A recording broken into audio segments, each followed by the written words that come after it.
Welcome, weary traveler of the night, to another quiet voyage through the corridors of history.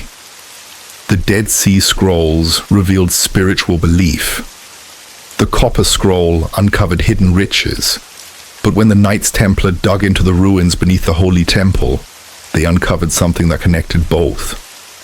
A forgotten archive, a secret library erased by time.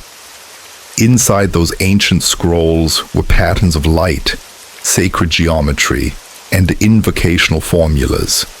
Knowledge believed to come directly from the breath of God himself. If these were truly Solomon's original writings, safeguarded from desert sands to cathedral vaults, then the greatest mystery is not that the Templars uncovered them, but that someone may still guard them in the quietest hours before sunrise, when torches dimmed and the world drifted into sleep. Solomon once stood on the rooftop of his palace, watching the heavens above him.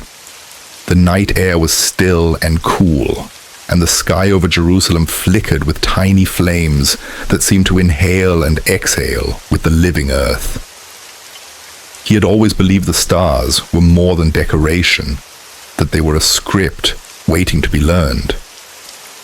In the silence, he murmured ancient prayers from his father's teachings, then added his own secret words.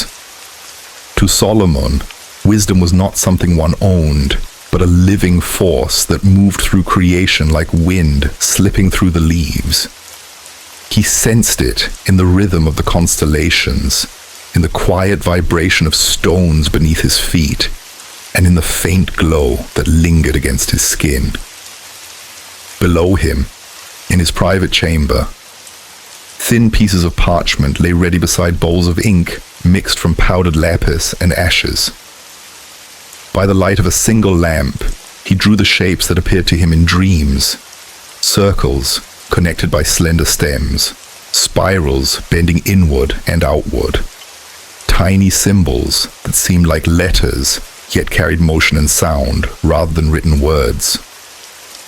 He named these designs the breath of light, convinced they were keys to the forces that held creation together. Some insisted he learned these teachings from faraway sages. Others whispered that angels who once guided his father's battles had revealed them. Each night, he returned to his work, the flame of the lamp reflecting in his eyes as he measured and sketched in deep silence. Gradually, the walls of his study became covered in unfamiliar diagrams, arranged in careful sequence, all pointing towards something invisible. When morning arrived and sunlight entered the chamber, the parchments appeared to gleam softly, as though the ink still remembered the night sky. Servants who entered spoke in hushed voices, saying the atmosphere felt dense, as if unseen currents moved through the room.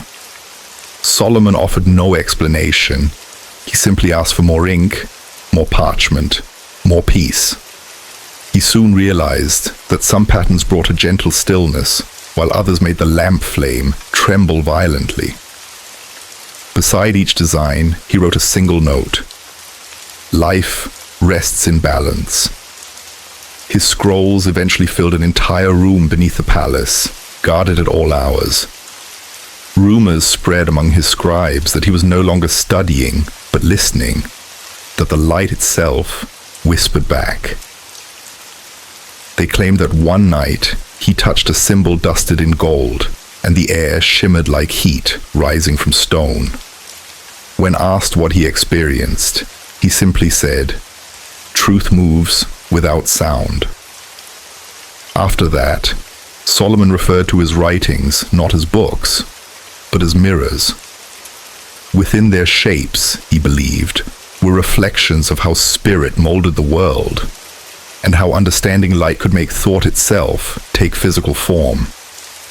As dawn illuminated the hills surrounding Jerusalem, the builders arrived with calm expressions and steady hands, ready to begin their holy labor. The air smelled of damp limestone and newly cut cedar, while the echo of chisels drifted gently through the valley. Every craftsman understood they were not merely constructing a place of worship, but creating an earthly image of the heavens. Solomon had given them detailed diagrams filled with circles, angles, and lines resembling the very patterns seen in the stars.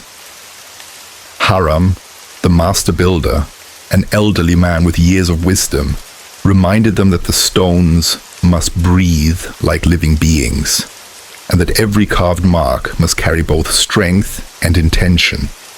They worked quietly, speaking only when required, their tools striking in a rhythm that matched the pulse of the city. As they shaped each stone, they inscribed tiny symbols along the hidden edges, markings that aligned the structure with the movements of the celestial sky. Some carvings were simple strokes, others were elaborate spirals or small eyes set within circles.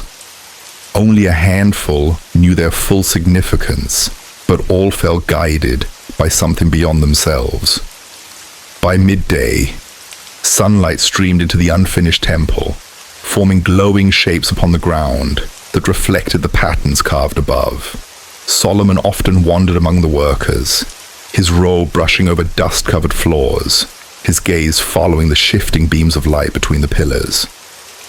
He would stop beside a stone, let his hand glide across its surface, and whisper a word too soft for anyone to hear.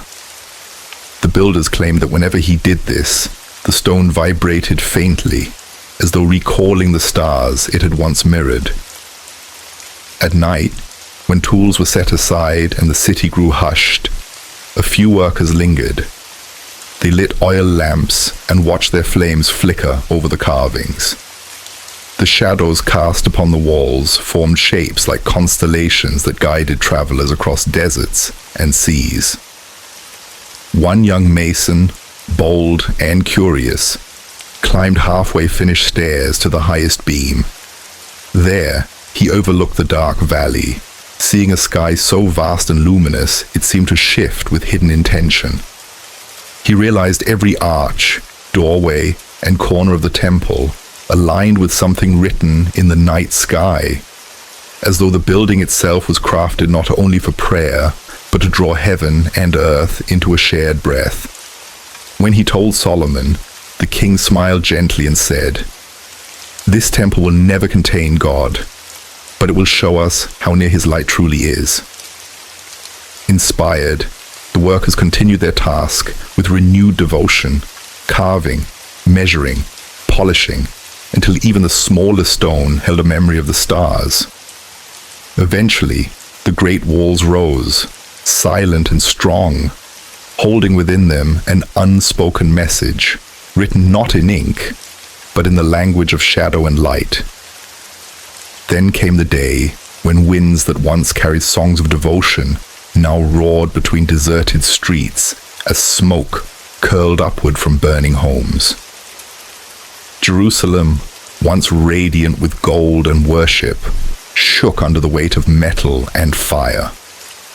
From distant hills came the relentless march of foreign soldiers, their voices sharp and unfamiliar. Inside the temple, priests hurried through dim hallways, collecting the sacred scrolls hidden in secret chambers since Solomon's reign. They wrapped each parchment in cloth, sealing them with wax marked by the solar emblem. The air inside was thick with the scent of cedar and ash, and torchlight cast trembling shadows across the carved walls. Outside, the cries of the people grew louder as the gates cracked beneath the invaders' force. An elderly priest, his face lined by sorrow and age, placed his palm against the cool marble and whispered a final blessing. "Let wisdom sleep beneath the stone until it is summoned again." The youngest attendants opened a narrow passage beneath the foundation. The tunnel was cold and damp, carrying the breath of the earth itself. One by one, they carried the scrolls downward, each holding a small lamp whose flame shook with every step. In the deepest chamber, they set the scrolls inside clay jars, coated with resin, and sealed with heavy lids, engraved with Solomon's symbols of light. They buried the jars within a chamber, locked behind a massive stone door, carved so precisely that no seam could be seen. When they finished sealing it, they pressed their hands against the stone, leaving faint prints in the dust before rushing back toward the stairs. Above them, fire roared, and the temple shook with collapsing stone. The elder priest paused once more, glancing upward through a crack in the ceiling. A single ray of sunlight pierced the smoke, cutting across his face. "The light will return," he whispered, then urged the others to escape. As they emerged into the outer court, the city walls shattered and soldiers flooded inward like a tide of bronze and flames.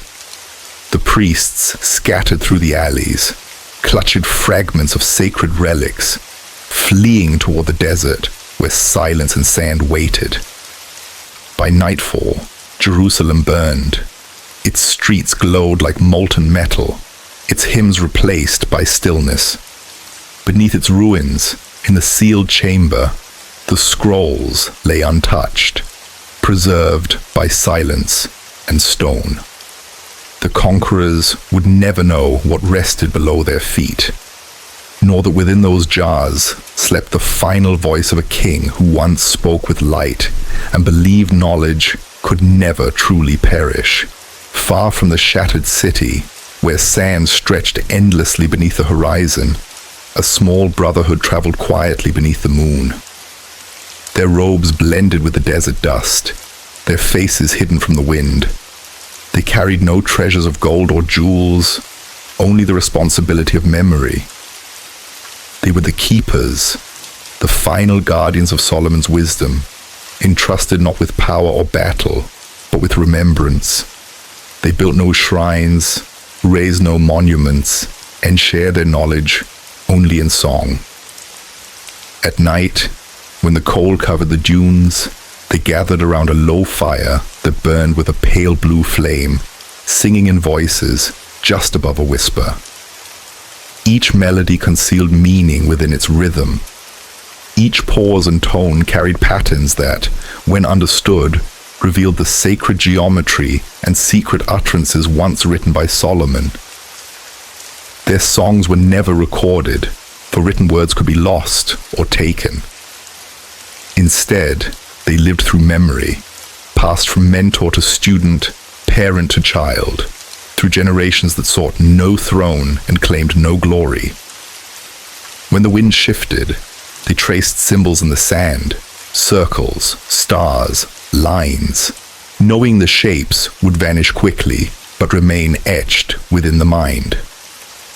They believed that the earth itself remembered the designs, and that even when the drawings disappeared, the truth beneath them endured. During the daylight hours, they journeyed from one oasis to another, living quietly among nomadic tribes, offering bread and healing herbs in return for silence. Travelers who encountered them often remarked that their eyes held reflections of distant radiance, as though stars were hidden behind their gaze. In secrecy, they gathered around a concealed spring encircled by stones etched with markings too ancient to identify. There, beneath the cool shadows of towering cliffs, they spoke about the time when the sealed chamber beneath the temple would once more be uncovered. They believed that when the world was prepared, the melodies and symbols they protected would direct some future seeker back to the hidden jars. Among them were those who traced their ancestry to the priests who escaped the burning city.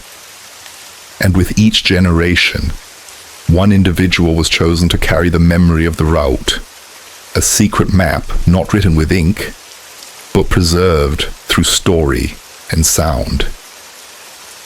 As decades turned into centuries, the world around them transformed, yet their songs remained unchanged. Kings rose and vanished. Empires washed across the land like tides. Still, the Brotherhood stayed invisible. Their words drifted like faint echoes through empty air. Their music became a language that only the heart could truly understand. They believed that the light once spoken through Solomon could never be extinguished. It merely rested, waiting for voices courageous enough to awaken it again. And so they waited, hidden within the vast quiet of the desert, watching the stars circle above them, chanting their subtle codes to a night that never forgot. Countless generations passed before the Brotherhood returned to the shores of the Dead Sea, where pale, cracked cliffs rose beneath the blazing sun. The land was silent except for the drone of insects and the wind whispering through dry reeds. It was the era of Roman dominion, and soldiers swept across Judea like storms of iron. Villages burned, scrolls were confiscated, and even a murmur of ancient knowledge was treated as rebellion. The keepers, now diminished in number, carried their sacred writings inside clay jars fastened with leather straps. Their faces were marked by age, yet their eyes still held the soft glow of memory. At night, they moved silently through the wadis, leaving no trace behind. Led by the same stars their forefathers once sang to, they reached a barren valley filled with caves carved long ago by flowing water, and found shelter among the limestone hollows. The air within was cool and unmoving. The stillness so profound, it felt as though the earth was listening. Here they resolved to conceal their writings, the same teachings that had crossed centuries, deserts, and generations through melody and symbol. They selected each cave deliberately, marking the entrances with faint signs that only their own members could interpret. 3 lines for wisdom, a circle for light, a wave for time. The jars were placed deep into narrow crevices in the stone, sealed with pitch to protect them from sand and air. Before departing each cave, the keepers knelt in prayer, pressing their palms against the rock until the warmth from their skin dissolved into the cold surface.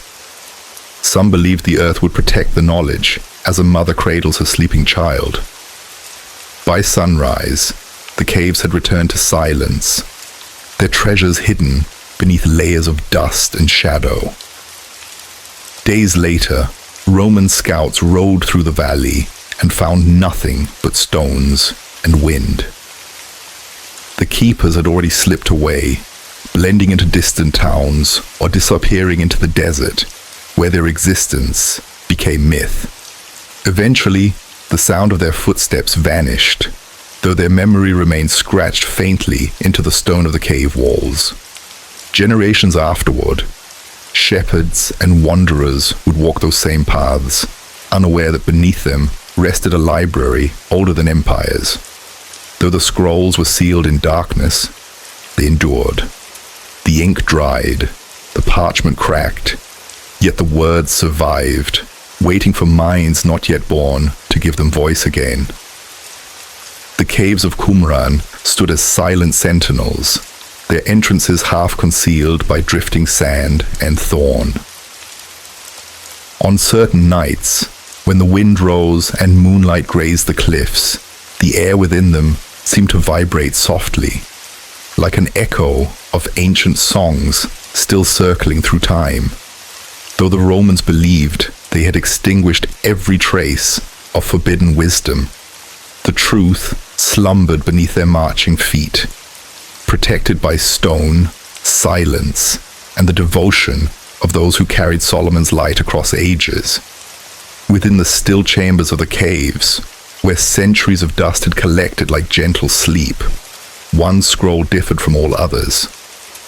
It was fashioned not from parchment or papyrus, but from hammered copper, tarnished by time, yet glimmering faintly when touched by light.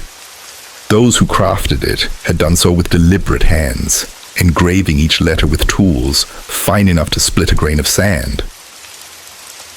The language upon it was ancient, older than Hebrew, older than any tongue the Romans could name. The copper's surface bore a rhythmic pattern, as though each inscription served simultaneously as a word, a number, a direction, and a memory.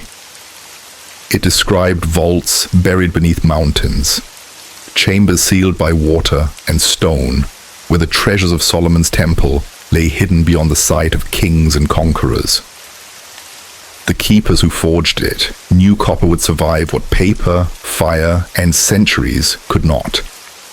They melted the metal in clay furnaces, poured it into thin sheets, and carved the sacred design into its face. As they labored, the glow of molten copper bathed their faces in the same golden tone that once illuminated the temple's inner sanctum. They spoke no words while they inscribed it, for silence formed part of the ritual. The scroll named locations in riddles, beneath the stairs of salt, beside the twin palm, beyond the river of mirrors. Every phrase was a puzzle intended for those who still held Solomon's symbols in their memory. When the work was complete, the master of the Brotherhood raised the scroll and whispered upon it, "May the earth remember you when men do not." It was wrapped in linen soaked in oil and placed deep within a narrow recess carved into the stone. Over time, drifting sand sealed the opening, and the wind erased any trace that hands had once touched the place. Centuries passed. The Romans withdrew, and their ruins fell silent. The copper scroll remained hidden in darkness, its surface acquiring a green patina like the aging of skin. Even inside the silence, it seemed to give off a faint hum, as though the etched words retained warmth from the fire that had shaped them.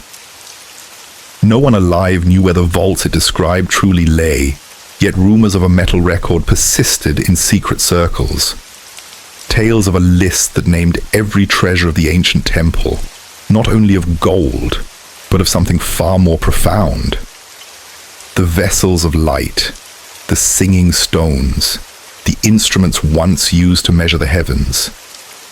In time, these murmurs reached scholars and dreamers searching for proof that such a scroll existed, unaware that it still slumbered beneath the same cliffs where the Brotherhood once sang. The copper scroll was not merely a map. It was memory forged in metal, waiting for hands courageous enough to uncover what the earth had guarded since the era when kings spoke in light. When the copper sheet was eventually unrolled by trembling hands, its surface shimmered like liquid flame beneath the pale glow of a laboratory lamp. The characters were not simple cuts, but deep grooves that captured shadows, forming patterns the eye struggled to follow. Researchers leaned in close, brushing gently over the lines, whispering as though they feared waking something ancient. At first, they assumed the script was Hebrew, the sacred language of old writings. But soon they noticed shapes that did not belong. Some lines curved like water, others spiraled inward as if concealing smaller words within them. The oldest scholar murmured that the script might serve as a bridge between two worlds, the known and the forgotten. When they set the scroll beside fragments from Qumran, all similarities vanished like illusions. The letters on the copper seemed to shift when struck by light, almost alive. One expert proposed that it was a coded blend of Proto-Semitic marks combined with something predating all recorded writing. Another theorized it was a priestly cipher hiding not only meaning but vibration, as though speaking it with the wrong tone could unravel its sense. To decipher it, they used magnifying lenses, digital imaging, and even the ancient technique of charcoal rubbings on thin paper. What appeared then were faint etchings between the carved grooves, tiny marks invisible before. These miniature symbols flowed across the metal like music, repeating every 71 characters. That rhythm captured their curiosity. when translated through numerical systems found in old Kabbalistic texts. The symbols formed clusters that aligned with names of elements, rivers, and stars. The scroll, they discovered, described not only where treasures were hidden, but how the earth itself had been measured and divided by the temple builders. Beneath its encoded words, they uncovered a geometry of thought, a design connecting heaven to stone. Some whispered that the forgotten language might have come from priests who lived before the flood, whose speech was believed to shape creation. Late at night, one scholar dreamed of golden light drifting through the letters like wind through reeds. He awoke shaking, certain that the script contained more than written language. It carried memory itself. Weeks slipped into months, and although machines could track every carved line, no algorithm could grasp the core of the code. It was as if the scroll refused to surrender its meaning to anyone seeking authority or dominance. A faint green shimmer began to appear where oil had once sealed the copper, a quiet reminder of the passage of time. One day, a young linguist noticed that when the symbols were viewed backward through a mirrored lens, the markings shaped themselves into phrases of prayer, part Hebrew, part something no tongue could identify. The research room fell silent. They understood then that they were reading the language of a forgotten covenant, crafted not only to teach, but to protect. Because of this, they murmured it only in fragments, fearing the language itself might still recall its ancient purpose. When the old scrolls were first unfurled, their surfaces glowed softly under lamplight, as though the ink carried breath. Should the writings describe Solomon not merely as a king of peace, but as one who conversed with both shadow and illumination? The text spoke of a ring, small, golden, etched with designs that resembled constellations more than script, said to have been granted to him by a messenger from beyond the sky's borders. Through this ring, Solomon was able to command spirits that existed between realms. These beings, neither virtuous nor wicked, revealed hidden truths about the world. They taught how to shape blocks of stone so they locked without mortar, how to raise pillars that would never fracture, how to draw energy from wind and sun as if it were breath. Each spirit bore a name written in the ancient language, each bound to the seal of the ring by oath. The scroll detailed Solomon wandering alone at night near the half-built temple walls, the air vibrating with voices no one else could hear. Some believed these murmurs were remnants of creation itself. Others thought they were the laments of bound intelligences yearning for freedom. The testament recounted one spirit that defied him, a creature with a body like smoke and a voice like iron, until Solomon spoke the name of the higher power engraved upon the ring. The air cracked like thunder, and the rebellious being bent its form into that of a laborer, burdened with stone until daylight. Yet the text also cautioned that such dominion demanded sacrifice. For every command he uttered, a portion of Solomon's inner peace was said to diminish, replaced by a quiet ache wisdom could not soothe. It told of his eyes growing weary, not with age, but from perceiving too many hidden things. The framework of the unseen world, the lattice that bridged heaven with earth, all pressed upon him. Scholars who later copied the Testament disputed its meaning. Was it a symbolic tale of mind transcending matter? The final lines trembled on the page. He who bears the ring rules the invisible, yet he who rules the invisible must answer when it calls in return. Upon reading these words, the lamp's oil wavered, and a small gust of air turned the page, as though an unseen hand wished to continue the narrative. No one dared to speak it aloud afterward. The tale of the ring, carried on parchment and whispers, drifted across the centuries, part myth, part warning, awaiting another soul bold enough to trace its circle. When rumors of the Testament began slipping beyond monastery walls, the guardians of doctrine grew uneasy. In hidden chambers lit only by flickering lamps, councils gathered to deliberate its threat. They read the passages about Solomon's ring and the bound spirits, and felt a shudder ripple through centuries of belief. Some insisted the Testament was heresy disguised as revelation, luring minds toward power instead of wisdom. Others feared it revealed knowledge meant solely for the divine. The manuscript, duplicated by cautious hands and smuggled through libraries, began appearing in corner of monastic halls where curiosity survived long after obedience faded. The elders of Alexandria were the first to condemn it, warning that its teachings could rouse sleeping forces. Their caution reached Rome, and soon an order was issued. Every surviving copy of the Testament of Solomon must be collected, sealed, and concealed where no scholar or seeker could ever uncover it.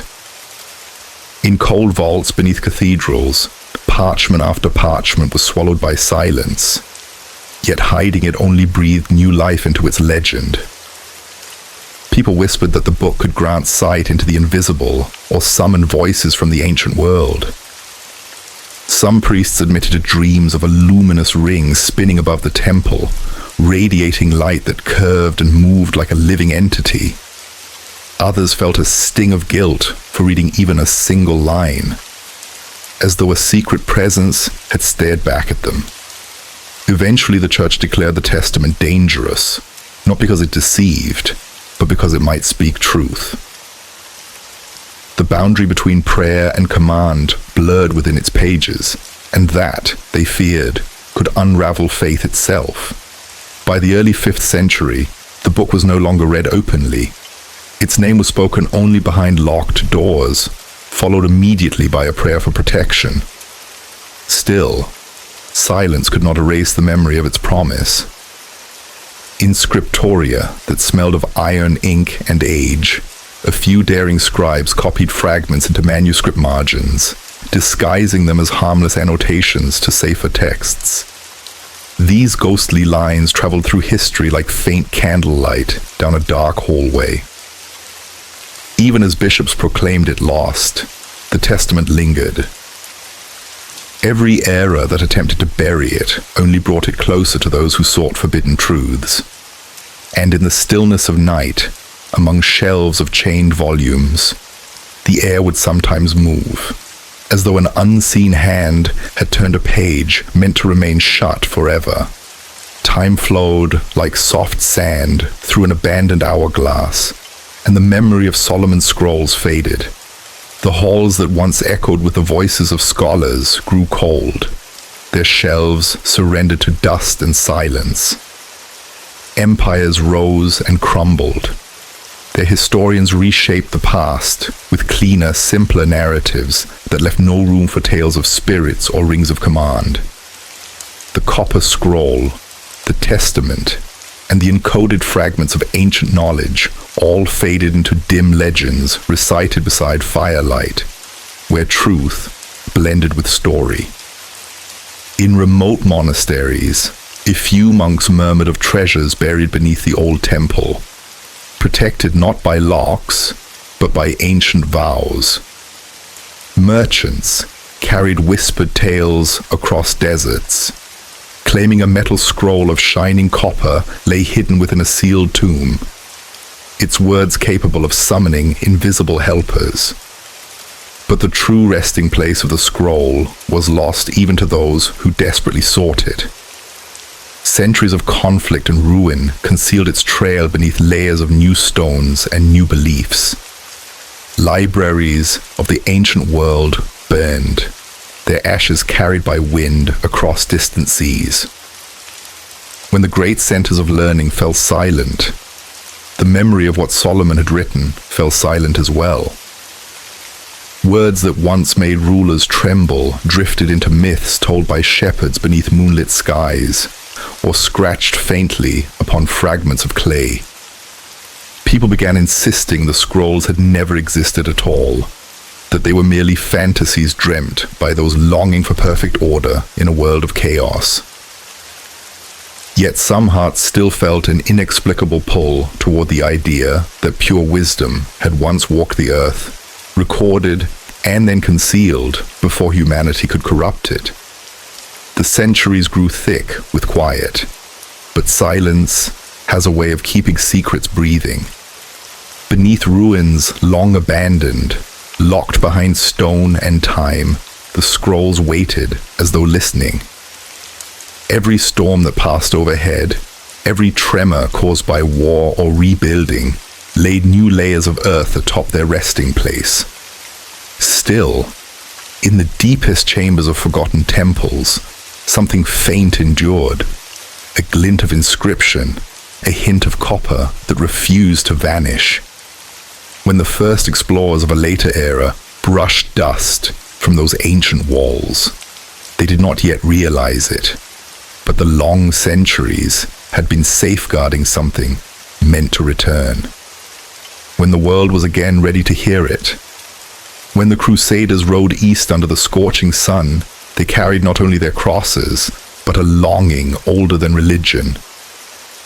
Behind every banner and whispered prayer moved a rumor that beneath the stones of Jerusalem lay the very wisdom of Solomon himself. The Holy Land, they said, was more than sacred soil.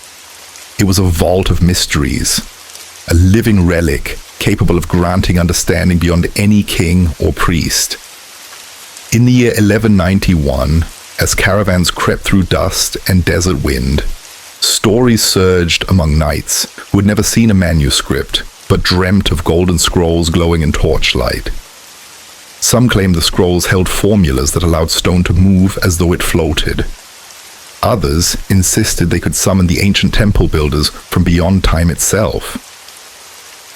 When the first knights reached the broken walls of Jerusalem, they did more than kneel and pray. They searched beneath chapels. They dug into dried wells. They listened for echoes in the stone. Locals observed them with weary suspicion, sensing this was not devotion, but pursuit. A few whispered of a sealed chamber beneath the mount, carved with geometric designs that matched no known scripture. By night, groups of knights gathered there with lamps, chanting Latin blessings mingled with strange foreign syllables. They hoped to unseal whatever time had locked away.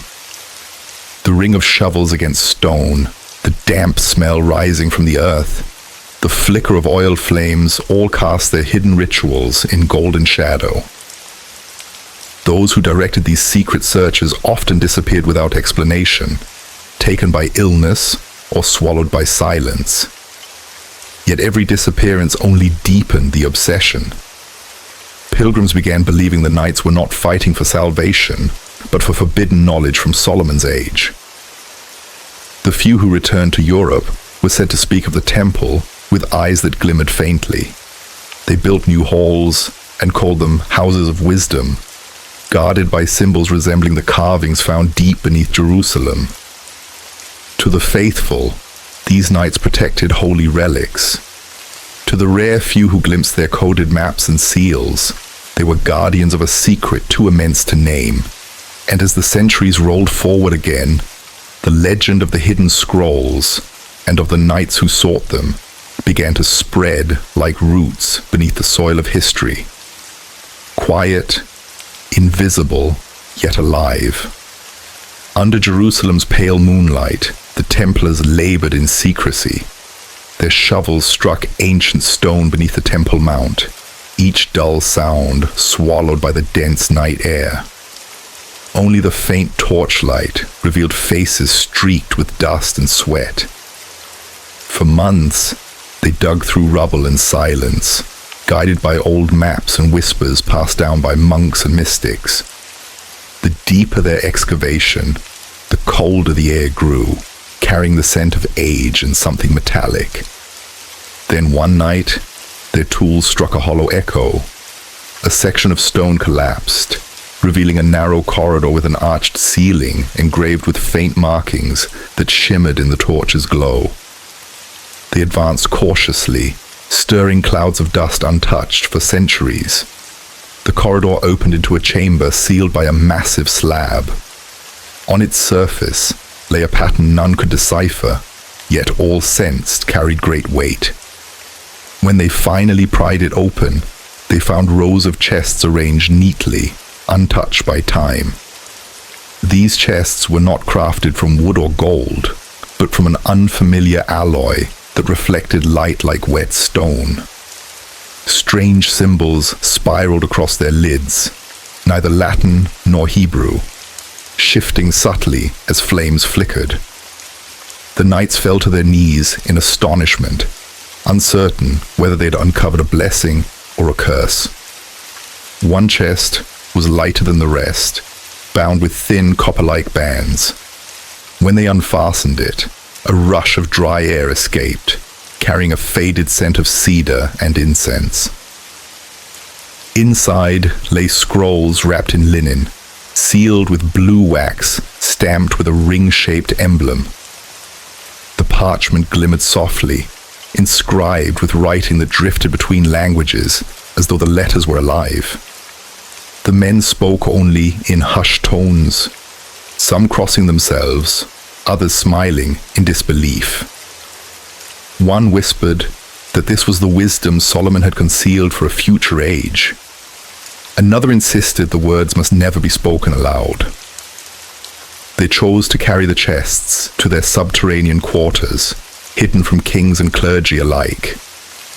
As they transported them, the torches dimmed, and for an instant they believed they heard a low hum echo from the chamber, like a voice awakening after a long slumber. The next morning, when the sun illuminated the city, nothing above ground revealed what had been uncovered below. The stones of the Temple Mount stood unchanged, guarding a secret that would soon alter the destiny of those who dared to disturb it. In the cool hush beneath the ancient stones, the Templars gathered around their flickering torches, gazing at the strange relics they had unearthed. Among the open chests lay shards of copper and gold, so thin they bent like leaves, yet gleamed with a vibrant, living light. When brushed clean of centuries of dust, the fragments revealed inscriptions so exact that no mortal hand could have carved them. Some markings resembled Hebrew, while others curled into unfamiliar shapes that flowed like rivers among stars. The knights handled them with reverence, placing each piece on soft cloth, whispering prayers into the dim air, as though the slightest sound might stir something within the metal. An older knight, once trained in Latin scriptoria, declared the symbols were neither record nor prayer, but a type of code, each line connected to another, forming a map of thought and power. When the torchlight flickered, the gold slivers seemed to flash with color, as if remembering sunlight unseen for 1,000 years. They discovered scrolls coiled tightly within bronze tubes, sealed with resin, and stamped with the same emblem believed to be Solomon's seal. Inside, the writing twisted like living flame, symbols curving around one another in circles, suggesting movement, tone, and perhaps command. None could decipher them, yet all felt a profound calm settle over the chamber, a stillness that seemed to inhale and exhale. The air held a faint charge, the kind that precedes a storm, though no wind reached so deep. One knight insisted he heard delicate music when his fingers grazed a copper plate, a tone like a harp string from another realm. They spoke very little that night, choosing instead to copy whatever they could onto parchment, their quills trembling. Before dawn, they sealed the fragments again and swore an oath that none would speak of what had been found. The city above awakened with morning prayers, but deep below, Inside the buried heart of the mount, the Templars understood they had touched something not born of this world. As they departed, one knight paused at the mouth of the tunnel and glanced back into the still chamber. Torchlight stretched long shadows across the walls, and for a fleeting breath, the symbols appeared to glow faintly on their own, like eyes opening in darkness, waiting for the world to comprehend them again. In the years after their uncanny discovery beneath the temple, the Templars quietly became students of what lay before them. Behind the fortified walls of their commanderies, far from the noise of rulers and the scrutiny of clergy, a chosen few gathered at long wooden tables, lit by candlelight, to copy the strange symbols from the scrolls onto fresh sheets of parchment. They noticed that the symbols formed flawless ratios and repeating sequences, like melodies translated into numbers. When aligned with a compass and square, entirely new figures took shape. Triangles nestled within circles, circles contained in squares, each hinting at a harmony between earth and the heavens. They began to interpret these symbols not as language, but as blueprint, a method of shaping matter to imitate divine order. Before long, their architecture shifted subtly in chapels across Europe. Arches rose at exact angles matching ratios drawn from the fragments. Sunlight entering through narrow windows struck the floors in patterns that felt deliberate, synchronized with the sun's movement. Some claimed these cathedrals felt alive, carrying a quiet pulse that stirred with the morning bells. The masons who labored for them said the building plans carried a hidden cadence, and those who stood in the center of a finished hall felt a calm unlike anything elsewhere. The Templars rarely spoke of the origins of these ideas, though their inner circle whispered that geometry was the true tongue of the heavens, the same knowledge Solomon once used to command men and spirits alike. Through this sacred mathematics, they believed they could create not merely places of worship, but vessels of balance, structures capable of drawing unseen energy from the world.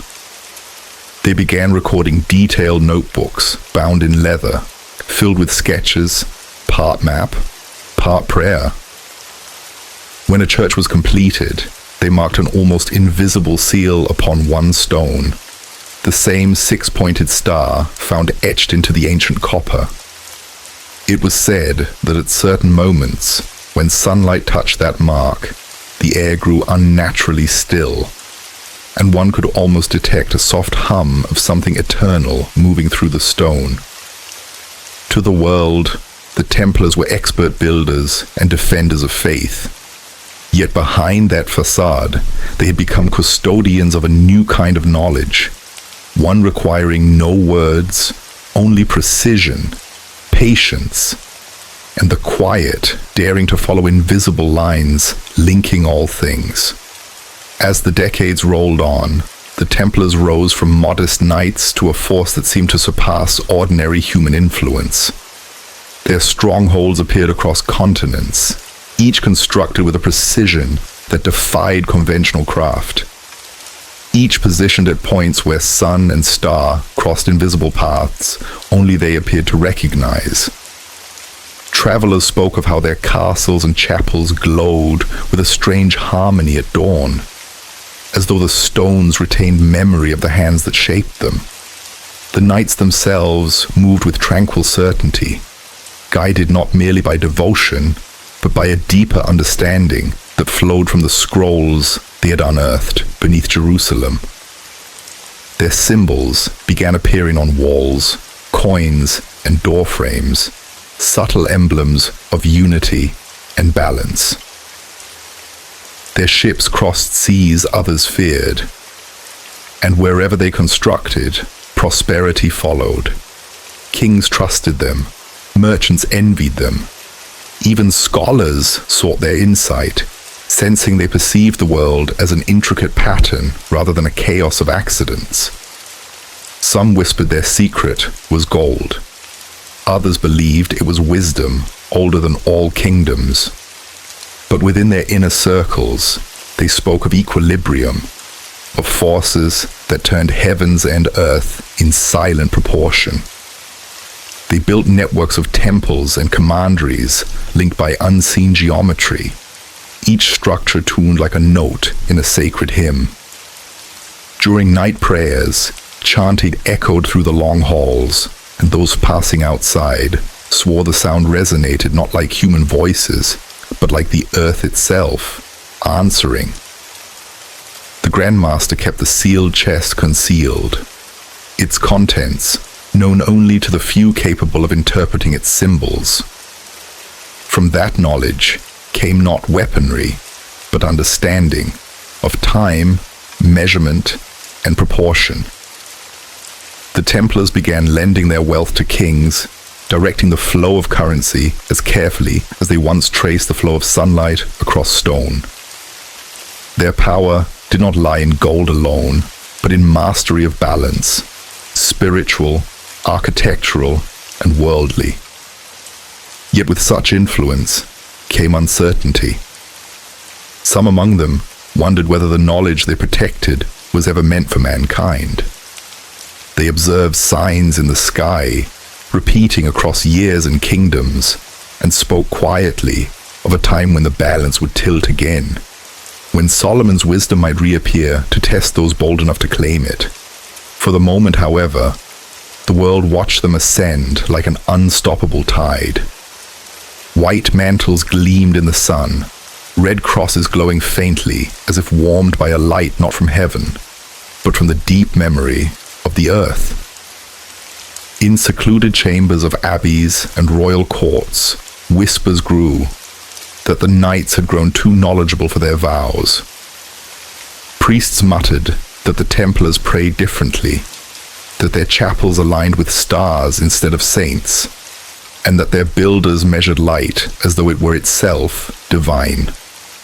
Some said the order had found writings describing creation not as miracle, but as formula, a harmony that could be understood, perhaps even shaped. The Church, which once sanctified their blades, now questioned what truths they guarded. Letters from bishops carried unease. In Rome, scholars probed old manuscripts and uncovered warnings about those who sought wisdom without divine sanction. Still, the Templars remained silent.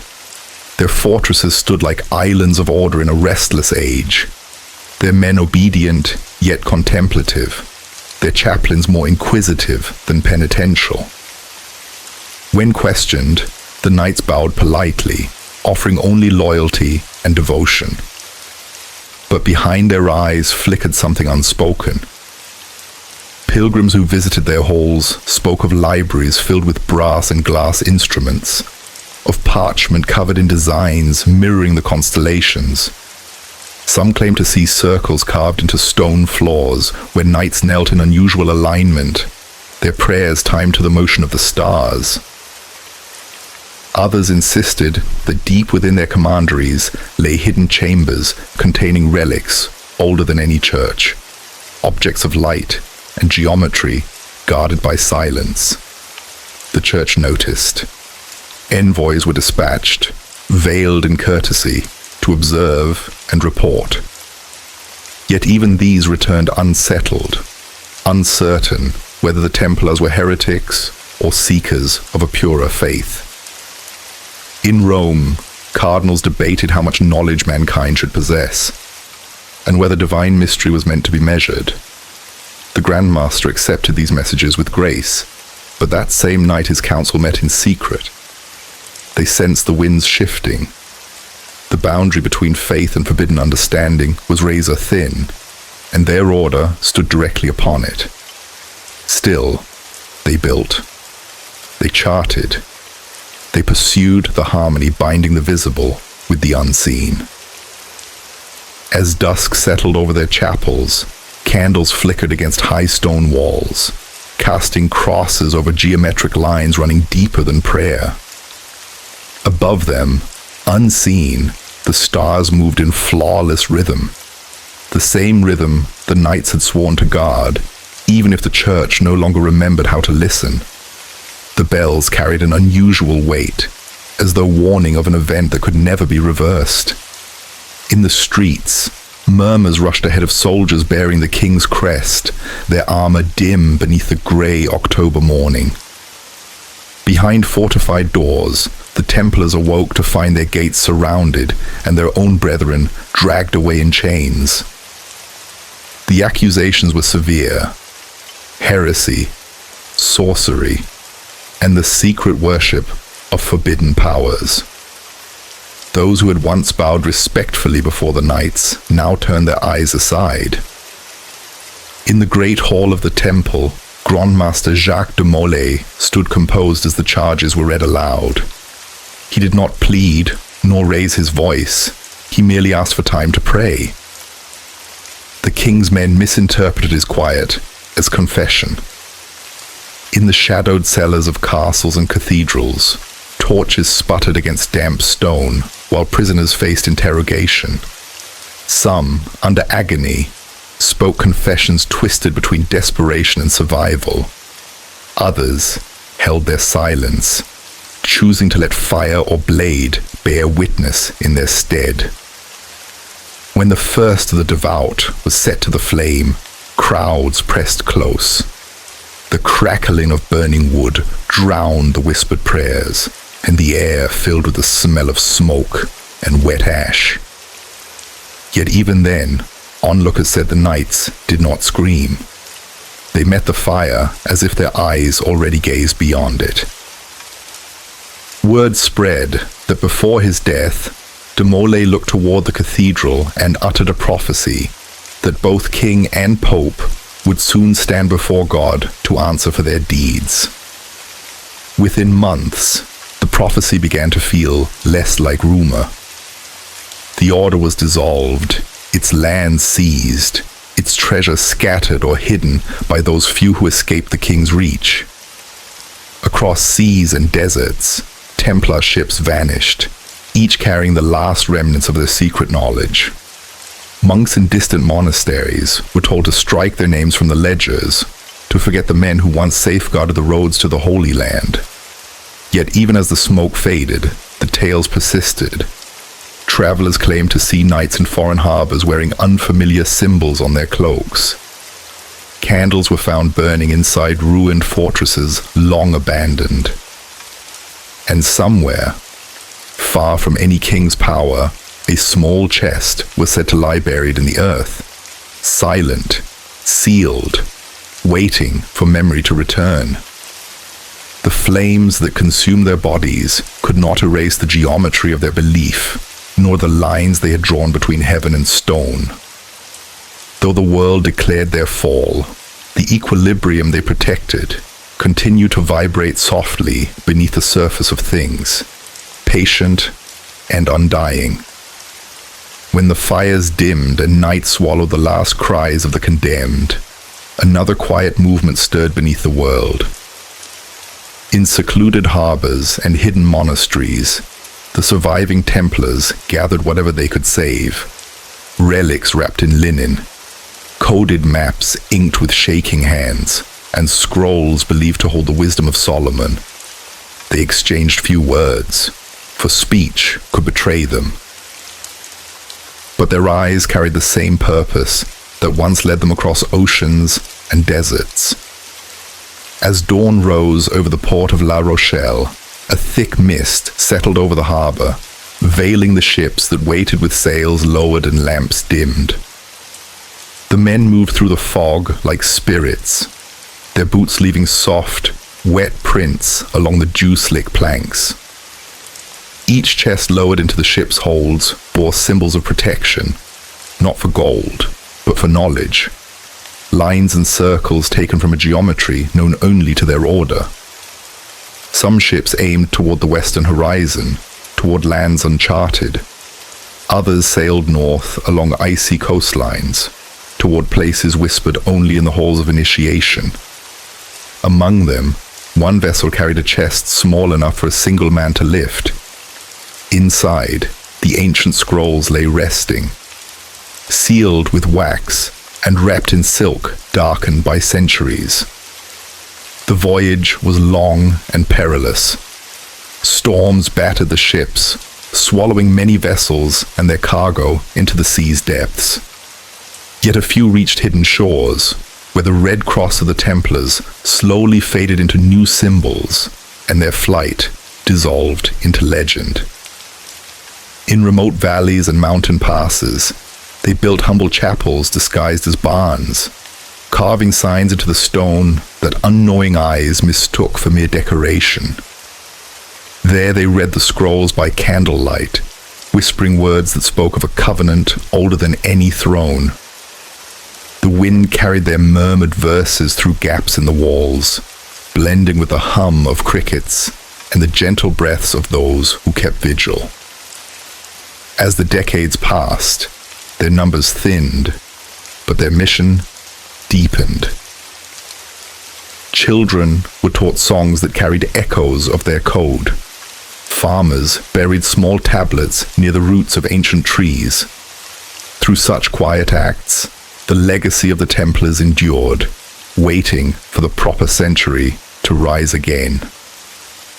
The scrolls of Solomon, now concealed beneath centuries of soil and stone, were more than mere parchment. They were the heartbeat of a forgotten alignment linking the heavens and humankind. And though the world no longer remembered the faces of those who fled, their vow lingered. In those rare, silent nights when the stars seemed to trace hidden paths across the sea, paths only they could read. In the secluded corners of old monasteries and abandoned scriptoria, a handful of surviving brothers began sketching in secret. They drew lines that meant far more than roads or rivers, shaping them by candlelight on parchment, smoothed with ash and oil. To the casual eye, their drawings looked like simple pilgrim routes or trade networks. Yet woven inside those gentle curves lay an entirely different story. Every bend and marking formed part of a larger geometry, a web connecting distant lands to a single, unseen center. These maps were more than guides. They were keys, layered with hidden codes written in margins disguised among psalms and copied prayers.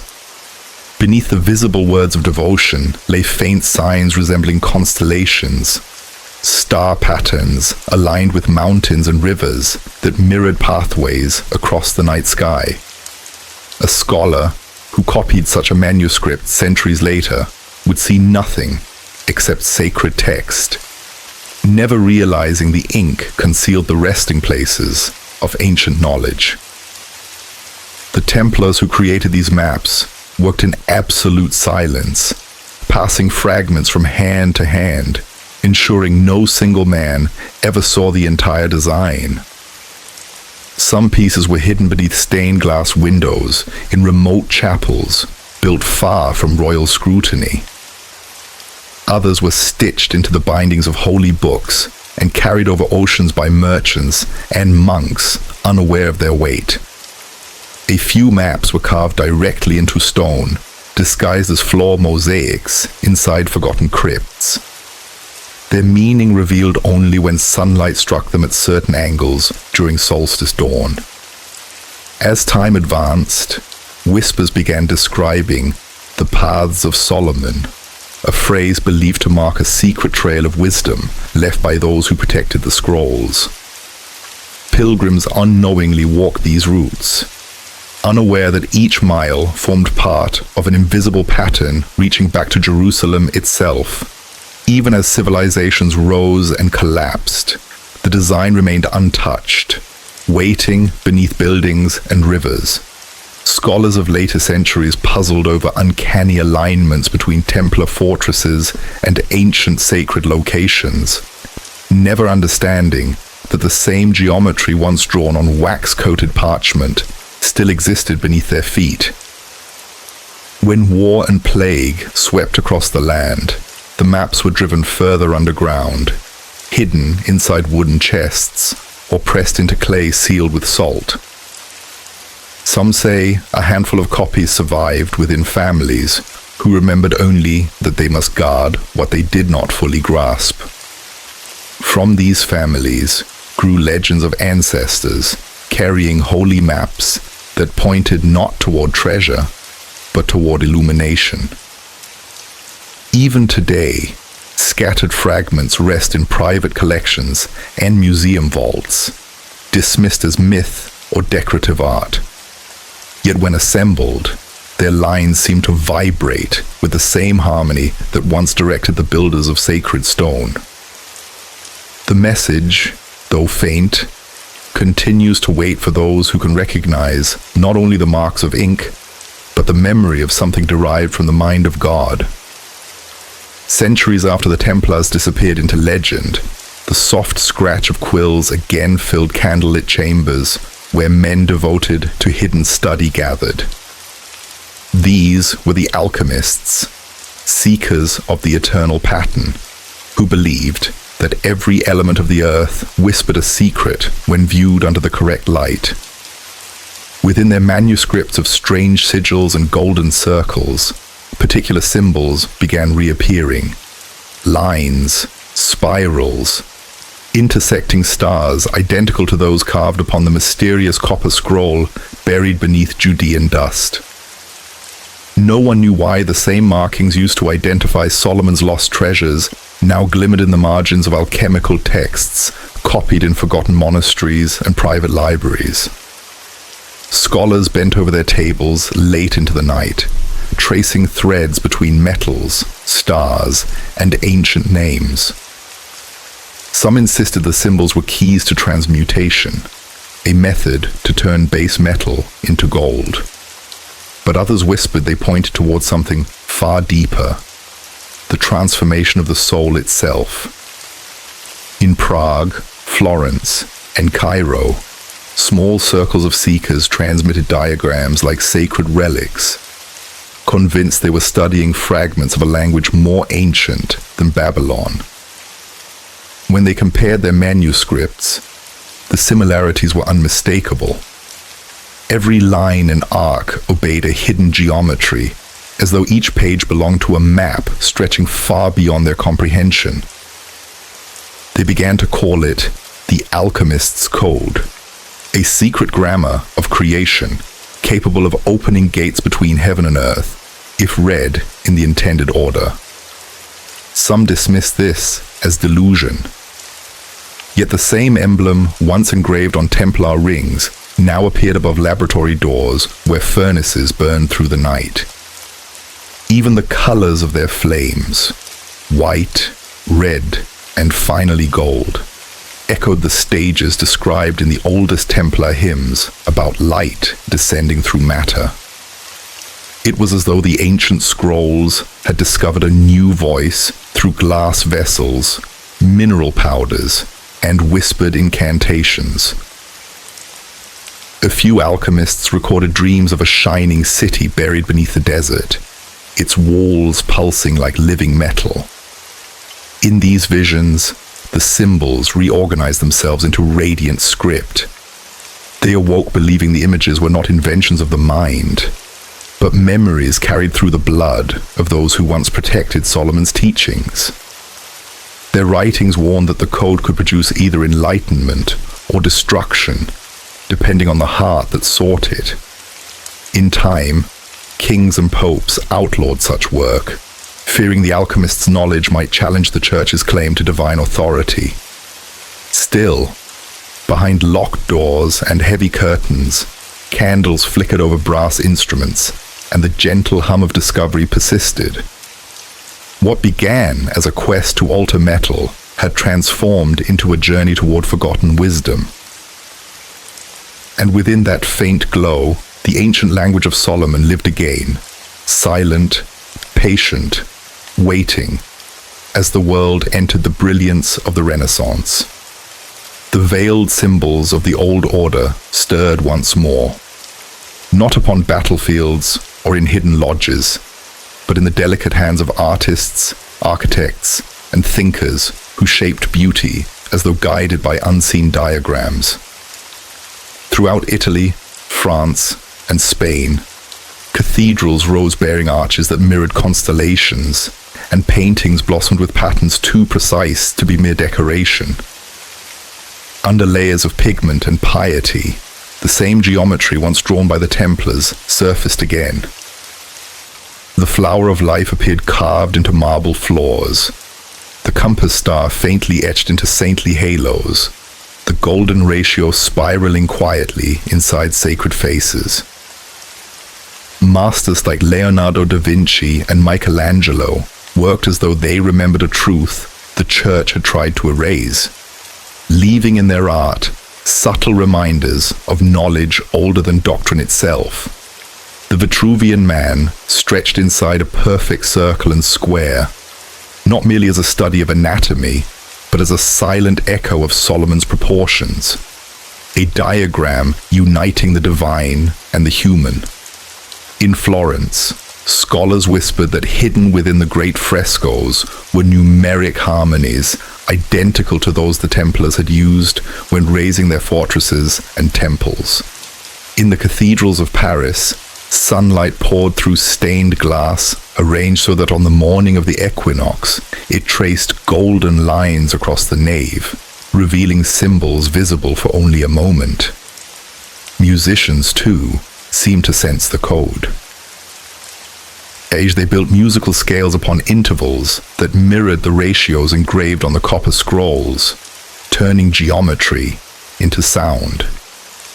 Even the fountains in royal gardens followed the alignments of ancient pilgrimage routes. Though most who strolled among them understood nothing, those who did remained silent, for history had taught them that knowledge shared too openly could bring men to the stake. So they wove truth into beauty instead, trusting that wisdom disguised as art would survive every passing age. Philosophers wrote of divine symmetry, of the music of the spheres, of hidden correspondences linking mind and matter. In secrecy, they studied fragments of old maps, believing perfect proportion was not invention, but memory. As Europe painted, carved, and composed its way toward enlightenment, a quiet brotherhood blossomed. Men and women who saw art not as decoration, but as revelation. Their works carried the pulse of the same ancient wisdom that once guided the builders of Solomon's temple, now wrapped in pigment and marble instead of stone and steel. The cathedral sang it. The canvases whispered it.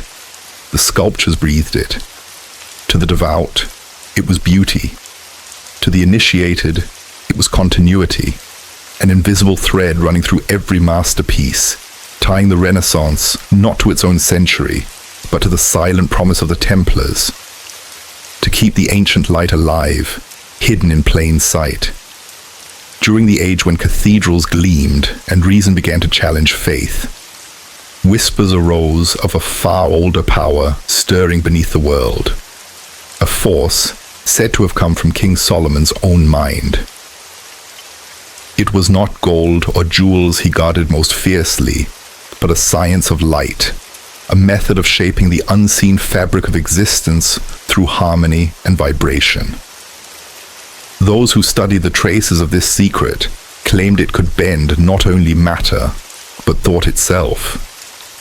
For light was truth made visible, and truth could heal or destroy depending on who wielded it. In dim workshops and forgotten abbeys, learned men gathered around glass prisms and mirrored lenses, watching beams divide into colors that seemed almost alive. They believed these colors were not mere reflections, but living tones of divine energy, the breath that forged the universe. In Florence, a mathematician recorded strange results when sunlight passed through certain mineral powders, forming fleeting symbols on the wall identical to those once carved on Templar rings. In Toledo, an alchemist murmured that when light was guided through a pattern of 7 circles, it released a soft vibration that felt like thought made sound. Others whispered that Solomon's code had been written not in letters, but in frequencies, a language the soul recognized even before the mind could name it. But knowledge once awakened rarely sleeps peacefully. The same experiments that produced wonder also stirred danger. Some scholars described glass globes erupting into flame without heat, stones glowing with a cold blue light when placed upon copper, mirrors that seemed to whisper when touched by moonlight. Church authorities heard of these events and grew afraid. To them, light belonged solely to God, and any man attempting to command it risked a pride far beyond what faith could pardon. Thread by thread, these secret thinkers were summoned before councils. Meanwhile, in quiet rooms, thick with the scent of ink and smoke, a handful of early scientists continued studying the same strange patterns of light and vibration that had fascinated the secret followers of Solomon's forgotten science. They worked by candlelight, bending beams through polished glass, listening to a hum that seemed to pass through both metal and air. Though they claimed to be only observing nature, their journals revealed another truth. Repeat drawings of spirals and mirrored lines, identical to the forbidden symbols once carried by the Knights Templar. They believed truth lived not only in scripture, but in the structure of creation itself, and that if one could discover how light moved, one might glimpse the order shaping all things. Early on, their experiments inspired wonder, colors that danced like spirits, stones that quivered softly when touched by music. But word soon spread that certain scholars had found ways to guide light into patterns that revealed hidden symbols upon walls and paper. The church took notice, deeply uneasy. To its guardians, such manipulation blurred the line between divine revelation and forbidden ambition. One by one, these quiet thinkers were brought before tribunals. Their tools were seized, their manuscripts consigned to flames. Some disappeared into monasteries where silence ruled every breath. Others fled to distant lands, carrying their theories concealed between layers of parchment or buried inside coded lines of poetry. A few were pressured into confession beneath the looming shadows of stone towers. Even then, their eyes retained a strange gleam, as though the vision of what they had witnessed could never be extinguished. In time, the church outlawed the study of certain lenses, banned books that spoke of harmony between color and sound, and dismissed it all as the work of prideful intellect. But knowledge, once awakened, finds ways to endure. Apprentices memorized illicit equations disguised as hymns. Artists painted sacred scenes shimmering with interference patterns, visible only in the earliest dawn. Across Europe, faint rumors drifted through libraries and lecture halls, whispers of a light that thinks. Even in silence, the idea spread like a pulse beneath layers of fear and devotion. Those who continued to seek gathered at night beside old cathedrals, tracing the curvature of arches, measuring the tilt of windows, murmuring that truth could not be extinguished, only concealed. They called themselves the Keepers of the Ray, bound not by oath but by wonder, convinced that the church's fear was not of darkness, but of what might happen should people ever perceive how bright the world truly was. The year was 1947, and the desert near the cliffs of Qumran lay hushed beneath a pale sun. Dry winds brushed faint patterns into the sand. A Bedouin shepherd named Muhammad Eddib wandered in search of a missing goat. He climbed the ridge, stones shifting underfoot, and tossed a rock into a dark cleft in the cliff. Instead of a dull echo, he heard pottery shatter. Intrigued, he crawled through the narrow fissure and entered a cool, unmoving chamber scented of ancient clay and dust.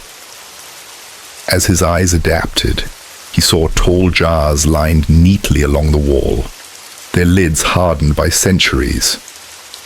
Breaking one open, expecting treasure, he found linen-wrapped scrolls instead, rolls of parchment, the ink faded yet unmistakably alive. He could not know he had touched something that had slept for 2 millennia. When scholars examined the scrolls, their hands shook. The texts spoke of kings, temples, secret covenants. Some aligned with books of the Hebrew Bible. Others whispered of hidden laws and unseen orders. There were prophecies of light and shadow, visions of heavenly beings, and strange formulas describing vibration and creation itself. Among the finds were copper fragments, etched, not written, listing locations of buried riches and sacred objects, echoing legends of Solomon's hidden treasures. The discovery sent shockwaves through worlds of faith and scholarship. Archaeologists swarmed the caves, brushing away the dust of centuries to reveal hundreds of scrolls, each unveiling more mystery than clarity. The Vatican watched intently, requesting access.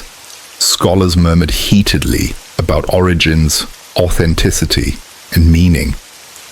Some considered them the missing bridge between religion and science.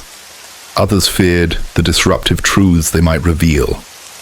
Whispers spread of certain scrolls quietly removed, never catalogued, of passages too strange to be shown publicly.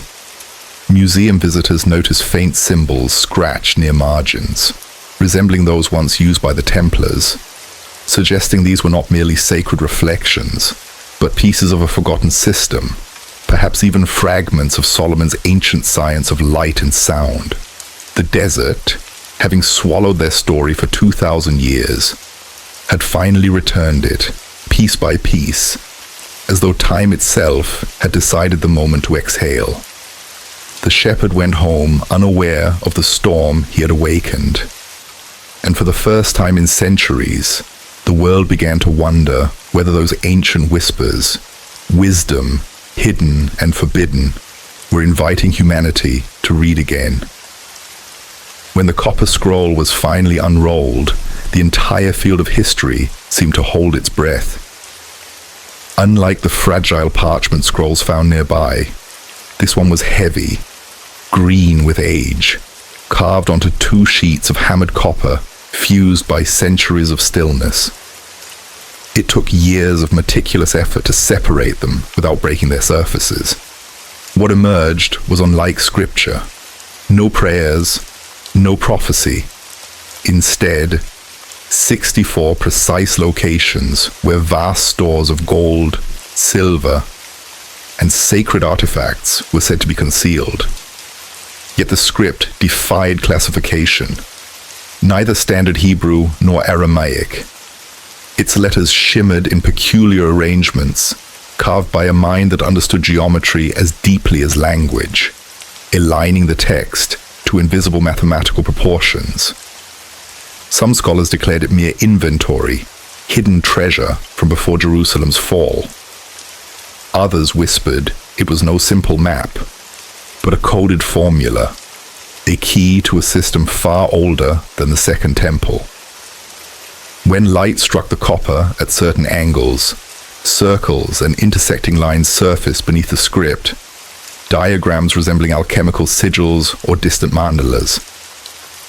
Patterns echoed the sacred ratios used by Templar architects, who insisted their geometry came from secrets once kept under Solomon's temple. The more scientists studied it, the stranger it grew. Magnetic tests revealed unusual layering in the metal, as though forged using methods unknown to ancient metallurgy. In quiet labs, researchers attempted to recreate the alloy, but none could match its smooth grain or the resonant tone it produced when lightly struck.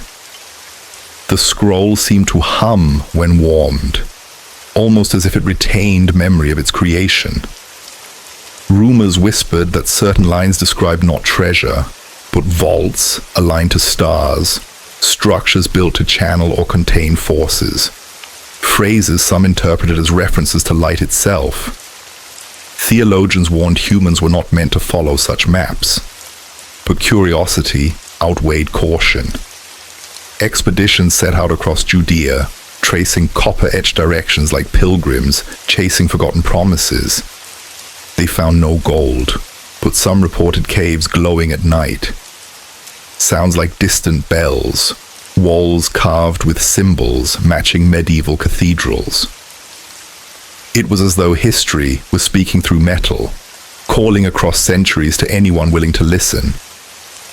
The copper scroll had become not an artifact, but a voice, a message from an age when mystery and knowledge were still one, reminding modern minds that even in all their brilliance, they still stood in the shadow of something greater. In museum archives, a small group of researchers sat surrounded by pieces of the copper scroll, examining each groove with magnifiers and brushes.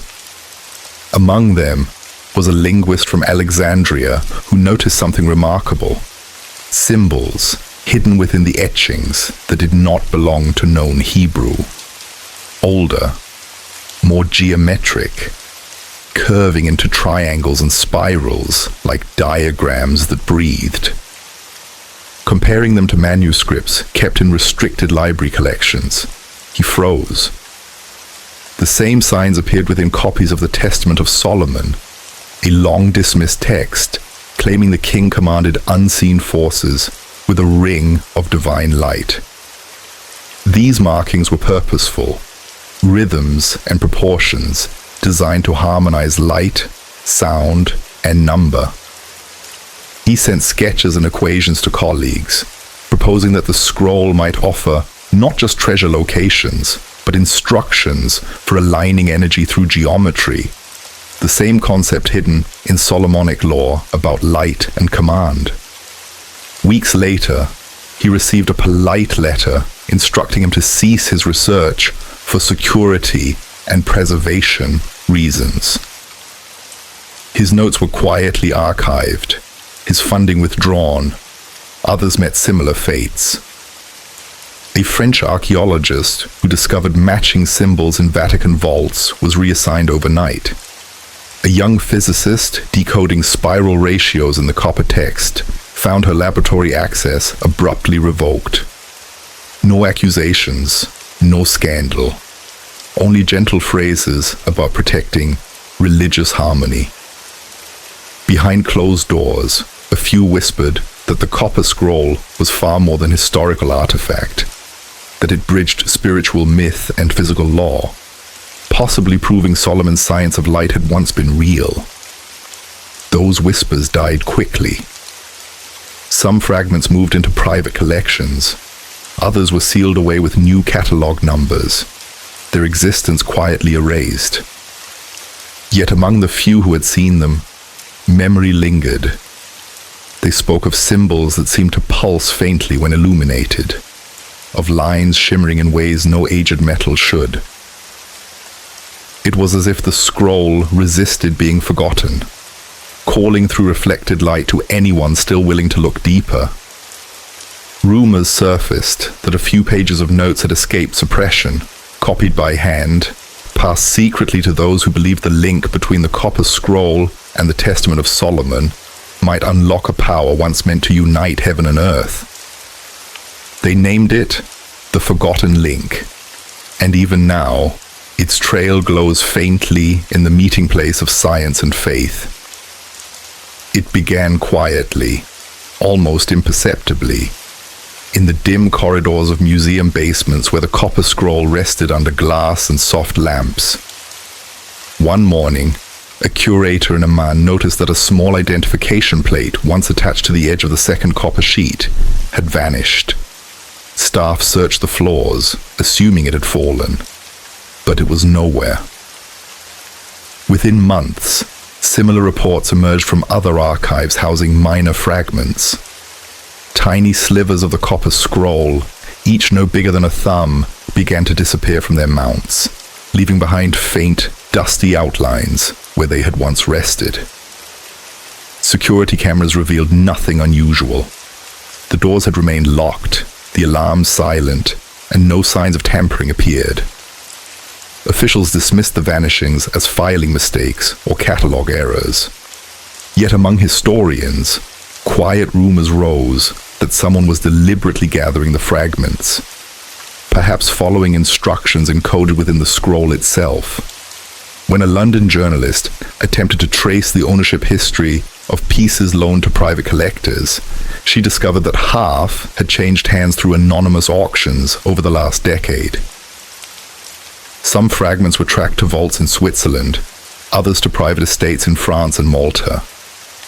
What baffled investigators most was that each missing piece contained symbols rather than text, spirals, intersecting triangles, geometric forms, as if whoever sought them knew that the shapes themselves held the real secret. Scholars working late into the night whispered that secret groups were attempting to reconstruct the scroll in full, believing it contained knowledge of an ancient energy Solomon was said to command. A few researchers claimed that infrared imaging of the remaining copper fragments showed faint scorch marks, invisible to the naked eye, that formed a continuous pattern when placed beside replica plates. To many, the pattern resembled a map, not of earthly terrain, but of celestial alignments, suggesting the missing fragments might complete coordinates pointing to something hidden long ago. In response, governments tightened control, restricting further scans or chemical analyses, fearful that the scroll had become a beacon for esoteric sects. Strange events followed. In 1999, a private collector in Rome died under unexplained circumstances, and a piece of the copper scroll was later found concealed behind a false wall in his library. Its markings did not match the others, smoother, almost modern, as if someone had attempted to recreate or continue the ancient text. Some believed the fragments were being studied in secret laboratories to rediscover lost metallurgical or vibrational methods. Others thought they were hidden away to shield the world from whatever the writing could reveal. Whatever the truth, the copper scroll, once a relic of the past, had become a mystery again.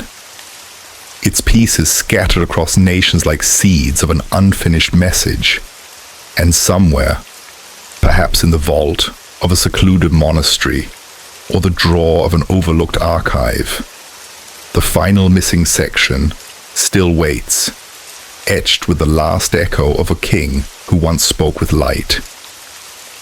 Within the marble corridors of the Vatican, where centuries of guarded history rest behind locked gates, the whispers surrounding the copper scroll took on a darker tone. Some claimed that deep beneath the apostolic library, in a sealed vault known only to a few archivists, lay a full translation of the scroll, one never shown to the public. The rumor began when a retired researcher confided to a journalist about a night in 1972 when he was summoned to assist in the examination of an unusual metallic script delivered under armed supervision. He recalled long tables crowded with magnifying instruments, priests versed in Hebrew and Greek, and a single folder marked Solomonis Vox. The translation, he said, had nothing to do with treasure. It described light. Light as a living force that could be bent, divided, and directed through sacred proportions. After giving that interview, he vanished from public life. His home was emptied, his notes removed. The church made no statement, yet subtle shifts occurred in its departments. Scholars once granted access to early fragments suddenly found their research indefinitely postponed. Requests for study were met with courteous replies about conservation work and revised security protocols. But the atmosphere around the Vatican seemed to tremble with concealed urgency, as if something truly consequential had been uncovered and could not be allowed to leave the walls. Visitors whispered about sealed crates marked in copper-colored ink being moved through the corridors at night. Others murmured that the scroll's script had been linked to writings from a long-dissolved inner order of the Church that once protected esoteric knowledge beneath the veil of devotion.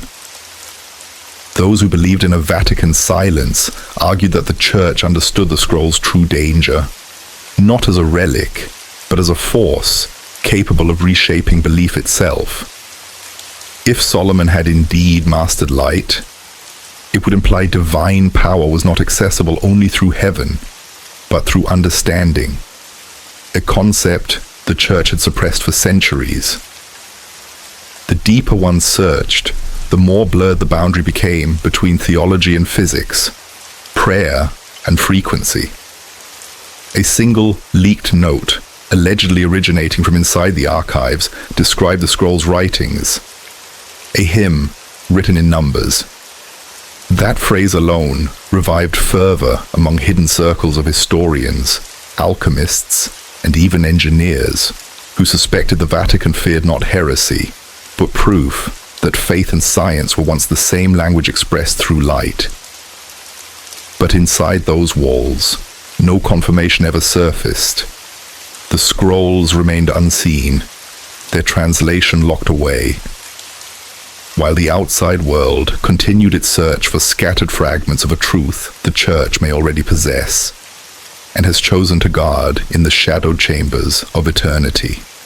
In the misty countryside of southern France, where ancient stone chapels cling to rolling hills, a team of archaeologists uncovered what at first seemed like an ordinary burial chamber beneath a neglected church. But as they cleared layers of dust, narrow corridors emerged, carved in a style startlingly similar to the passages described in legends of Solomon's Temple. The walls bore faint geometric engravings matching diagrams found in Templar manuscripts, intersecting circles and lines, converging upon a single radiant point. Deeper in the passageway, sealed beneath layers of limestone, the team discovered a bronze door fused shut with age, its surface marked by the faint outline of a cross within a circle. When their lanterns illuminated the metal, it shimmered softly, as though responding to the light. The discovery quickly drew discreet attention from researchers across Europe. Soon, whispers spread that similar structures had been uncovered in Portugal, Spain, and England, each aligned precisely with the constellation Orion. Within one such vault, beneath an abbey in northern Italy, fragments of copper plates were found, etched with ancient numerals and characters so worn that only fragments could be deciphered. One inscription referenced the mirror of Solomon and the keepers of the second light. These phrases ignited fierce debate among historians who believed the Templars had carried relics from Jerusalem's Temple Mount during the Crusades. If identical vaults were discovered across Europe, it suggested they were not burial chambers, but protective sites. An underground network designed to hide knowledge carried westward from the Holy Land.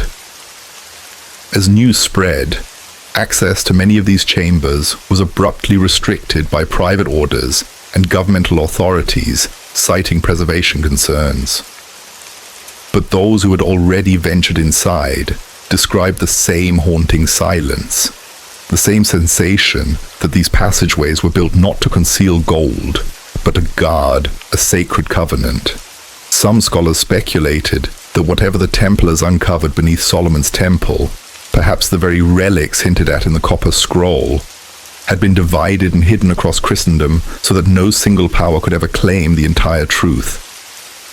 Each vault, they thought, might hold a fragment of a greater map or code, invisible until assembled. One historian working late inside one of the chambers recorded in his notes that when he cast a narrow beam of light across one copper plate, a reflection formed the shape of a star centered on Jerusalem. It was as though the Templars had left not treasure, but a message encoded through light. Why hide such a secret beneath the symbols of faith, unless what they found had the potential to challenge the very foundation of that faith? As questions deepened and old churches stood silently above their buried vaults, the world began to wonder whether the Templars had truly discovered Solomon's ancient light, and whether that light had ever been lost or simply waiting for its return. In the tranquil hush of a cathedral nave, where colored light floats softly through stained glass, something older stirs beyond the beauty. High above, carved into the ribs of Gothic arches and tucked into hidden corners, silent shapes whisper an ancient language. Circles layered within circles, interlocking triangles, golden spirals placed in spots where only candle glow or moonlight could reveal them. These patterns were not mere decoration, but messages left by hands trained in knowledge deeper than stonework. Across Europe, from Chartres to Cologne, from York to Burgos, the same motifs appear, shaped by stonemasons who belonged to a brotherhood that never forgot the teachings carried westward with the scrolls. Their understanding flowed from the Templars who returned from the Holy Land with more than relics. They brought sacred architectural blueprints once kept beneath Solomon's temple. The builders of these cathedrals understood a language of proportion in which every angle resonated with sound and every column aligned with the heavens. They placed pillars at distances, echoing musical intervals, raised spires that pointed to stars once studied by the ancient king, and structured their designs as silent prayers, not written in Latin, but crafted through math, stone, and light. When noon sunlight streamed through the stained glass, it did more than brighten the tile. It fell upon specific stones, casting symbols across altars or illuminating hidden carvings. In one cathedral, researchers discovered that when a pendulum hung from the center of the dome, its movement traced a six-pointed star, the same symbol etched on the copper scroll. No one could explain how medieval craftsmen achieved such precision. Yet their plans followed ratios found both in the Qumran caves and in old diagrams once locked in Templar vaults. Some historians began calling this tradition the geometry of faith, a method of building that transformed cathedrals into instruments capable of echoing the unseen harmonies Solomon once found in the stars. Many now believe that beneath every Gothic church lies a mirrored structure, vaulted chambers built not only for burial, but for balance, where vibrations of sound and light could be shaped. Though the knowledge behind these creations has faded from human memory, the echo of its wisdom still lingers in stone. When silence fills these ancient halls and the last candle burns low, one can almost sense a pulse beneath the floor, something timeless, waiting. For not every church carries these embedded patterns. Only those built by the craftsmen who carried Solomon's secret forward through the centuries. In these sacred shapes, faith and science do not stand opposed. Instead, they intertwine in silence, lifting their gaze upward and then turning inward toward a form of wisdom never meant to be spoken aloud, only remembered.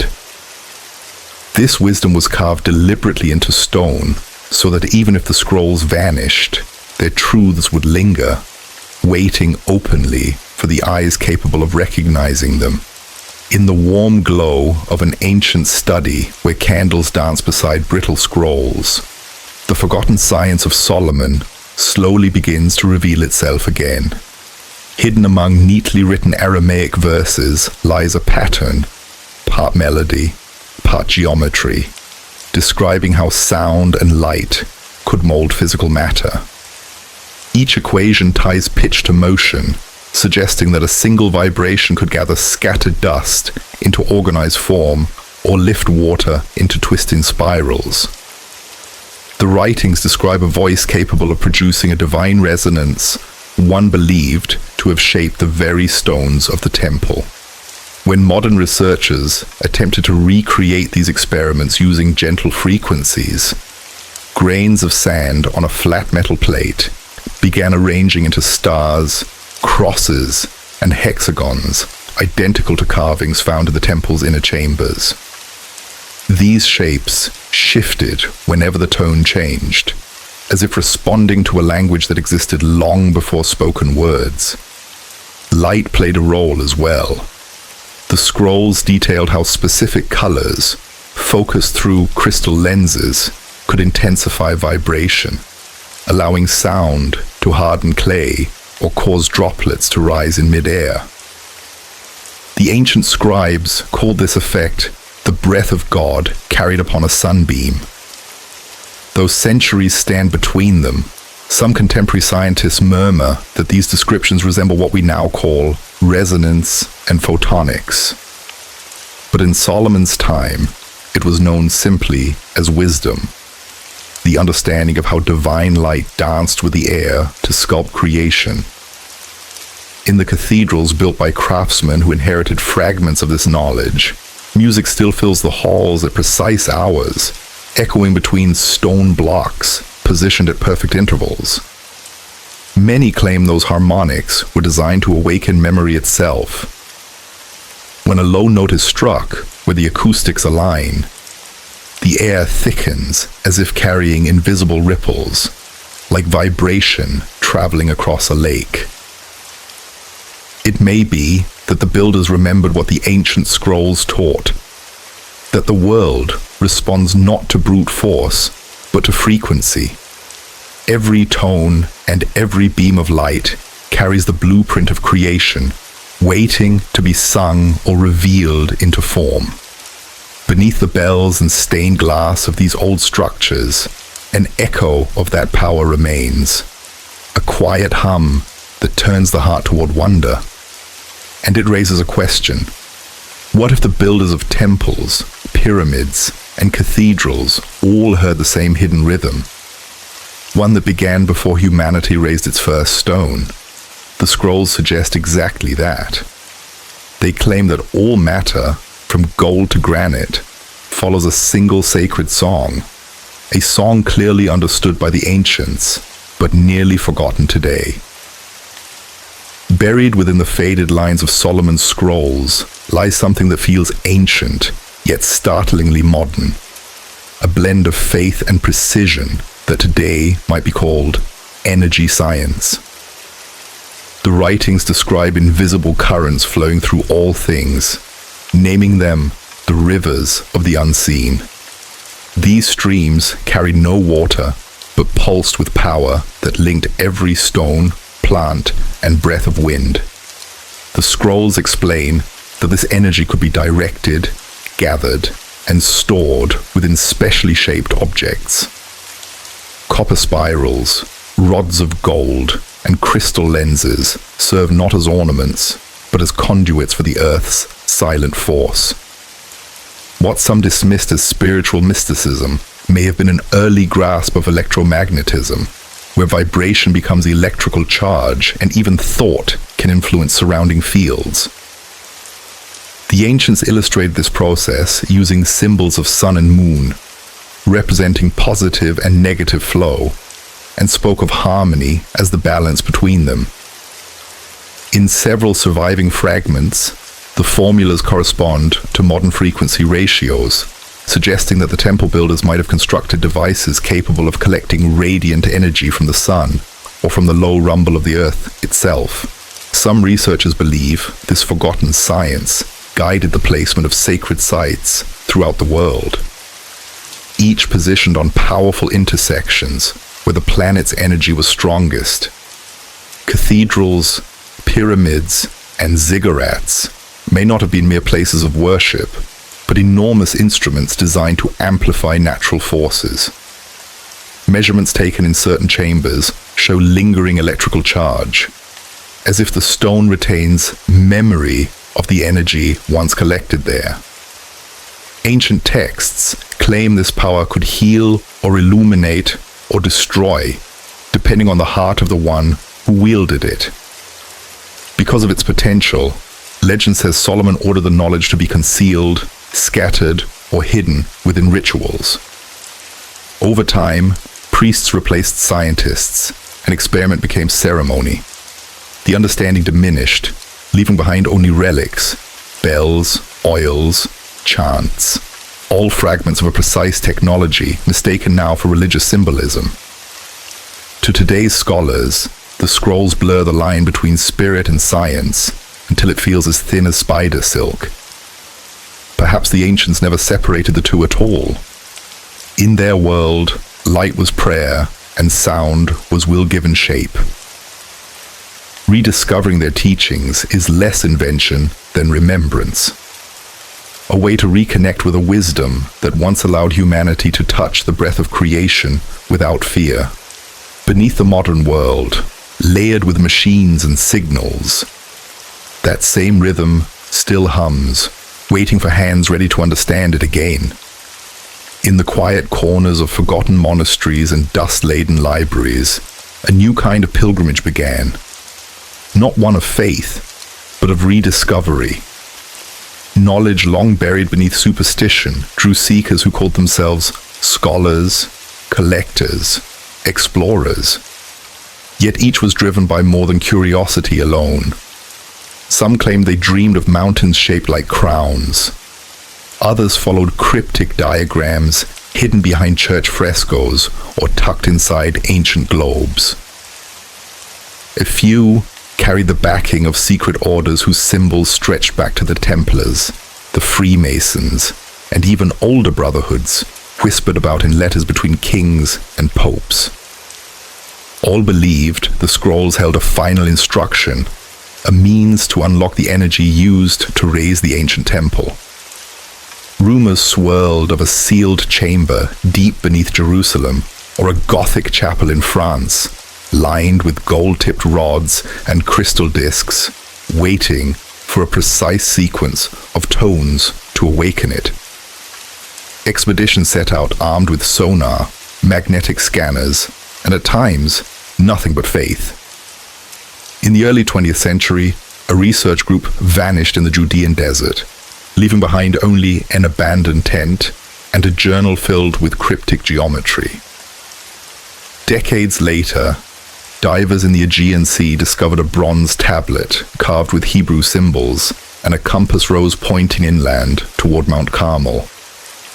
Quietly, secret orders took interest. Some believed the tablet formed part of a greater mechanism, a map revealing the entrance to Solomon's hidden vault.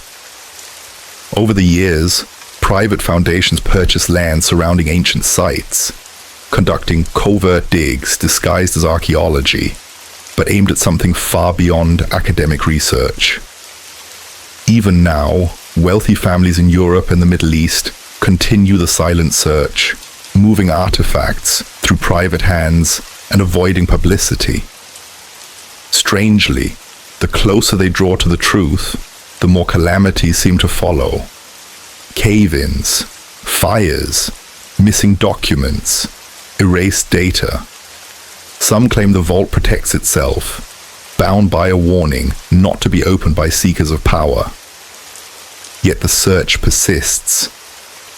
Those involved believe the chamber holds not riches, but a missing key to human evolution, possibly even the secret of creation.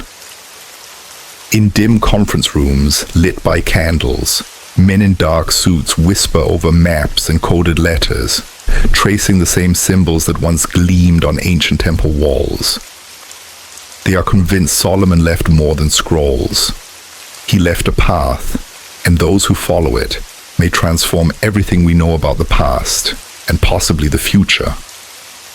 As twilight descends over the old stone alleys of Jerusalem, whispers rise again. Soft voices speak of a brotherhood thought long extinct. They call themselves the Keepers of the Light, claiming descent from both the Guardians of Qumran and the warrior monks of the Temple.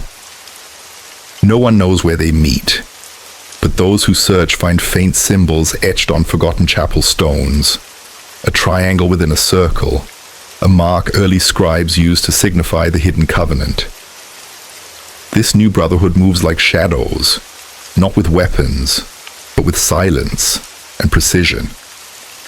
Their members reportedly include historians, linguists, and former clergy, each bound by an oath written in ancient Aramaic. They believe their ancestors protected a truth too powerful for kings or empires. Now, in an age where secrets vanish under digital noise, they have returned to protect it once more. From discreet gatherings in Rome to hushed conferences in Beirut, the same figures appear. Individuals dressed in unmarked grey coats, carrying journals filled with geometric diagrams. They claim to possess fragments of untranslated scrolls and maps, leading to a vault beneath Mount Moriah, where a formula describing creation as vibration waits in the darkness. Their goal is not greed, but harmony. They speak of restoring balance between earth and sky, of awakening human consciousness before technology surpasses wisdom.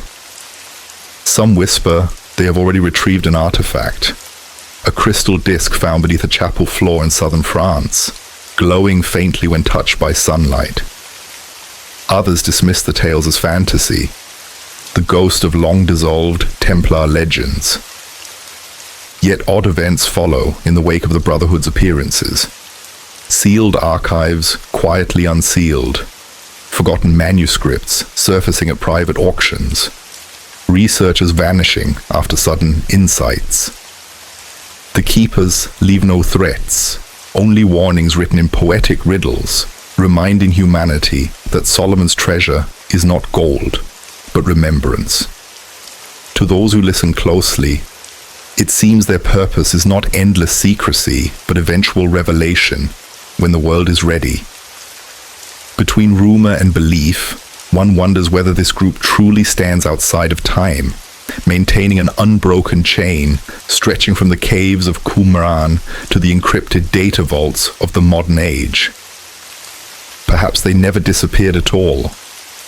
Perhaps they simply waited, tending the hidden fire until humanity remembered to seek understanding rather than possession. When drilling first touched the ancient limestone beneath Jerusalem's Temple Mount, a soft vibration rippled through the rock, as though the earth itself recognized the sound. The excavation project, approved under strict confidentiality, was publicly described as routine maintenance of drainage tunnels. But those on site understood that something far more profound was unfolding. Archaeologists work by lantern light in narrow, dusty corridors, brushing away compacted layers of time to uncover walls inscribed with strange grooves unlike any known script. The air hung thick and warm, almost expectant. Weeks passed, and the deeper they dug, the more precise the architecture became. Massive stone blocks fitted so tightly that not even a thread of light could penetrate their seams. One morning, just as dawn illuminated the dome of the rock above, a hollow clang echoed through the tunnel. A worker's chisel had struck metal beneath a thin crust of stone. Beneath lay a sealed door of copper alloy, aged to a deep green, yet entirely intact. Around its perimeter glimmered faint carvings of 7 stars encircling a single eye, the same emblem found on Templar rings and ancient Hebrew manuscripts. The team halted in stunned silence. Instruments indicated a hollow chamber beyond the door, wide and resonant, extending further than the measured boundaries of the platform. Authorization to continue was delayed. Yet that night, an archaeologist named Elias slipped back alone. Pressing his ear to the copper, he swore he heard a low vibration, like the faint harmony of distant voices. By morning, the doorway had been documented, photographed, and then, without explanation, sealed by order of the Antiquities Authority. Guards appeared. The chamber was officially declared unstable, but rumors spread that someone had glimpsed something inside. An altar of unknown metal, a mirror that reflected nothing, or perhaps a descending passage spiraling into even deeper darkness. Reports disappeared. The tunnel was filled. New flooring concealed the site. Still, fragments of the story leaked. A clipped video from a tablet, a blurred scan of an inscription that matched a line from the copper scroll. He who breaks the seal awakens the light that sleeps beneath the foundation of the world. To this day, no one knows what lies behind that copper door, but those who worked the dig never forgot the hum that lingered afterward, threading through their dreams like the heartbeat of something ancient rising again. Deep beneath Jerusalem's old stones, a silence denser than air enveloped the sealed chamber. When it was eventually opened again, the archaeologists advanced cautiously, lanterns quivering as they stepped into a darkness untouched for perhaps 3 millennia. The chamber was smaller than anticipated. Its walls curved like the interior of a vessel, smooth, seamless, carved with precision far beyond ordinary craftsmanship. At the center lay a shallow basin filled with fine metallic dust that glimmered softly in the lantern light. At first, they assumed it was mineral-rich sand, but when one lamp flickered nearer, the dust began glowing with a faint copper pulse, beating slowly like the rhythm of a heart.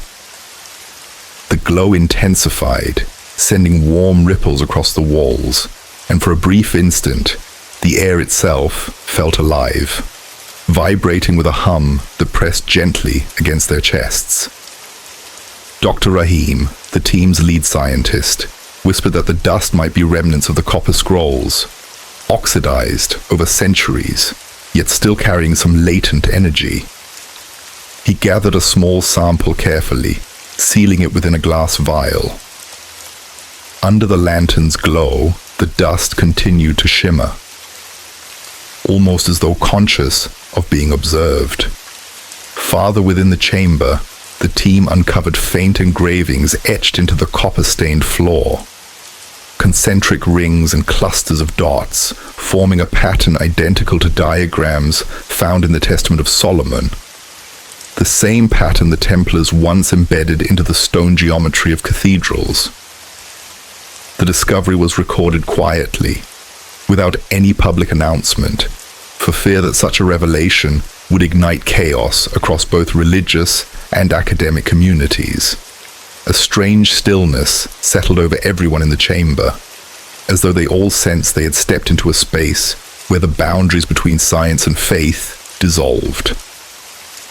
Later that same night, as the team reviewed the recorded footage, they noticed something unsettling. The light inside the chamber had not behaved like ordinary illumination. It dimmed and brightened as though responding to sound, glowing more intensely each time someone spoke. No official report ever explained the phenomenon. And the vial of copper dust taken by Dr. Rahim was quietly transferred to an undisclosed facility for further study. He later insisted it vanished without explanation. Some believed it was confiscated, while others whispered that the strange material simply returned to the earth, drawn back toward the source that once birthed it. All that remained were memories of that softly pulsing glow and the unsettling realization that Solomon's scrolls were more than ancient text. They were living remnants of a forgotten science that once taught mankind to shape unseen forces through sound, metal, and faith. Far from the public eye, in a dim laboratory on the outskirts of Geneva, a handful of researchers gathered late into the night around screens filled with digitized images of the copper fragments. Every groove and indentation had been converted into mathematical curves, but the data refused to behave like any known language. When a young physicist named Clara Voss ran the patterns through a frequency mapping algorithm, something extraordinary happened. The symbols rearranged themselves into rhythmic intervals, resembling sound waves rather than written sentences. She adjusted the parameters, and the waveform stabilized, its peaks and troughs aligning into a perfect harmonic ratio identical to the structural pattern of light itself. The room fell silent. On the screen, the copper scroll's geometry seemed to speak through mathematics, revealing constants that governed energy and vibration, equations that should not have existed in an age thousands of years before their discovery. Driven by curiosity, the team converted the data into sound. A deep, pulsing tone filled the laboratory, felt more by the body than heard by the ear. Instruments flickered as though syncing themselves to the frequency. Clara recognized it instantly. The Schumann resonance, the natural heartbeat of Earth's atmosphere. No one dared to speak, but each sensed the same awe. The scroll wasn't merely a record, it was a message encoded in vibration and geometry. As they worked deeper, more patterns appeared, ratios hinting at the equivalence of mass and energy, numerical spacing that whispered the speed of light, and a recurring sequence that mirrored the shape of gravitational waves. Somehow, the copper scroll mapped the laws of the universe through ancient symbols etched into metal. But one unresolved detail lingered, a missing chain of symbols that, when mathematically extended, spiraled outward without end. Clara traced it carefully and noticed it resembled the golden ratio extended beyond its known limits, like a curve reaching into another dimension of symmetry. When she shared her insight, an elder linguist reminded her that legend claims Solomon spoke the language of light. Perhaps the phrase had been literal. Perhaps this was that language, science and spirit fused into a single, radiant expression. Soon after, the files were encrypted and sent to higher authorities, disappearing from public record. The team was quietly reassigned. But Clara later admitted that she still heard the low vibration in her dreams, a hum running beneath the world, as if the code itself were calling to be completed by those who dared listen beyond logic. Months passed before Clara returned to the encrypted data. She did so alone, from a secluded cottage in the Swiss Alps, far from institutional oversight. She had secretly saved a copy of the decoded sequence before it vanished into restricted archives. On a cold winter night, with the wind whispering through the pines, she opened it again.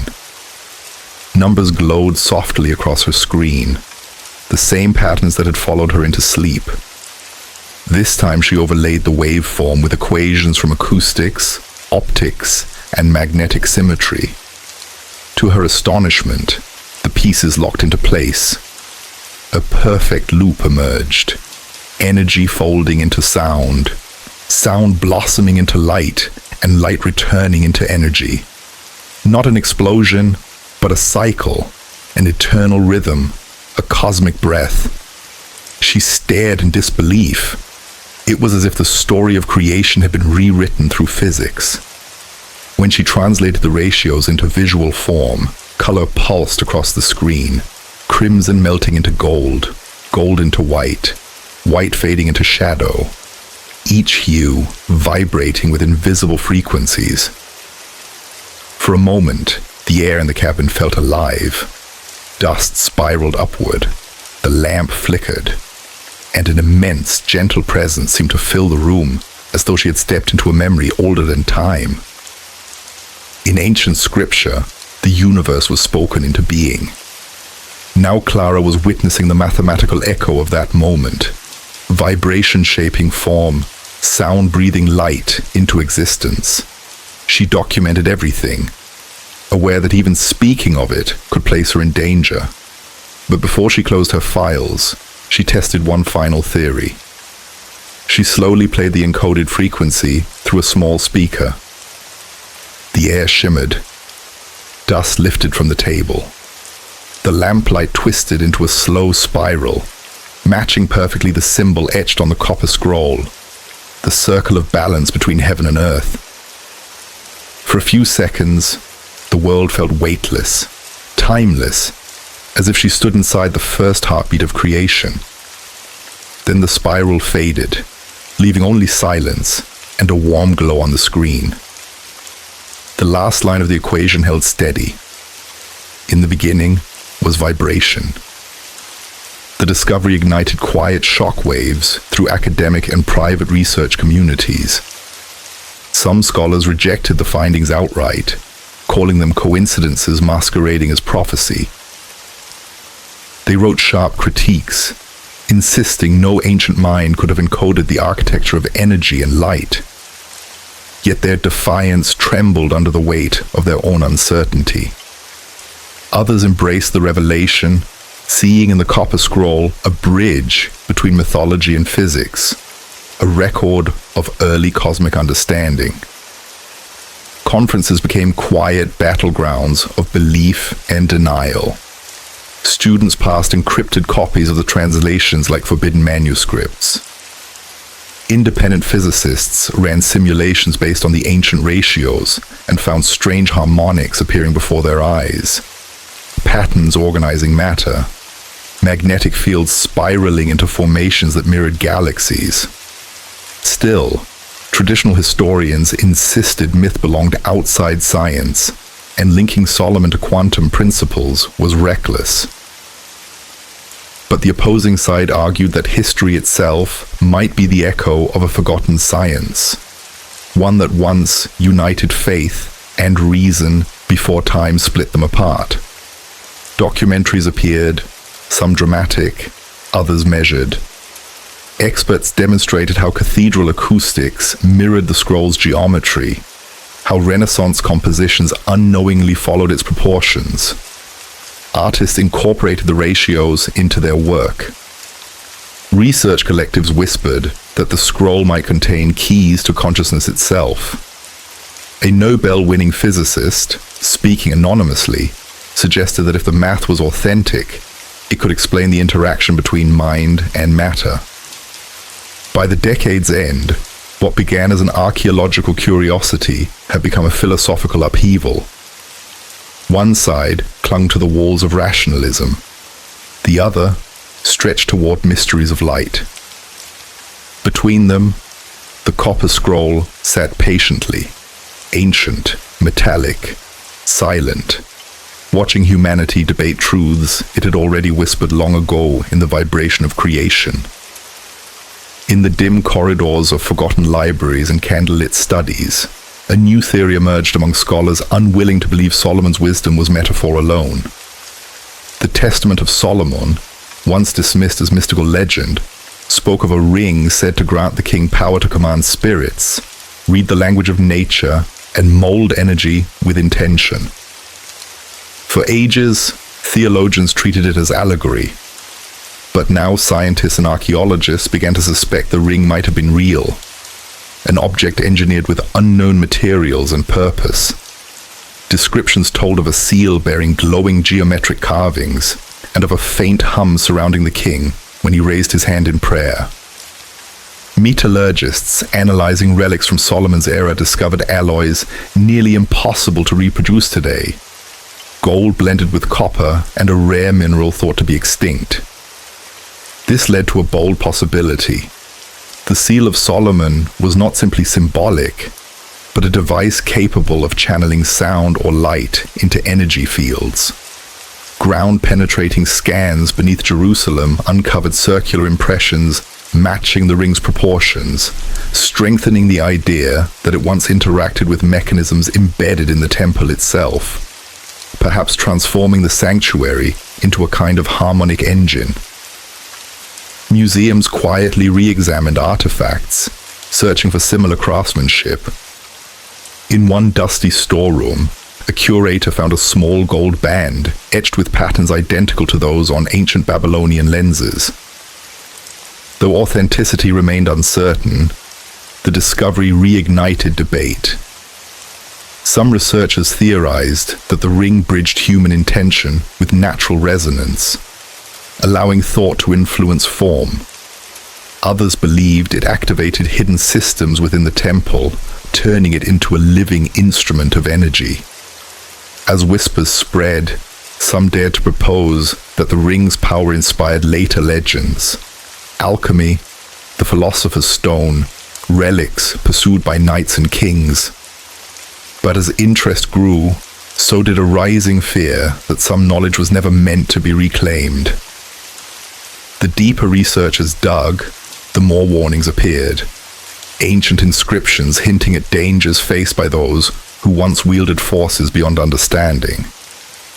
Yet the search continued. In dim laboratories and dusty vaults, quiet figures hunted for the missing ring, convinced that within its lost circle lay not superstition, but the earliest technology of creation. When the war ended and Europe's smoke finally cleared, trains rolled through the darkness, carrying more than refugees seeking home. A strange stillness settled over everyone in the chamber, as though they all sensed they had stepped into a space where the boundaries between science and faith dissolved. Later that same night, as the team reviewed the recorded footage, they noticed something unsettling. The light inside the chamber had not behaved like ordinary illumination. It dimmed and brightened as though responding to sound, glowing more intensely each time someone spoke.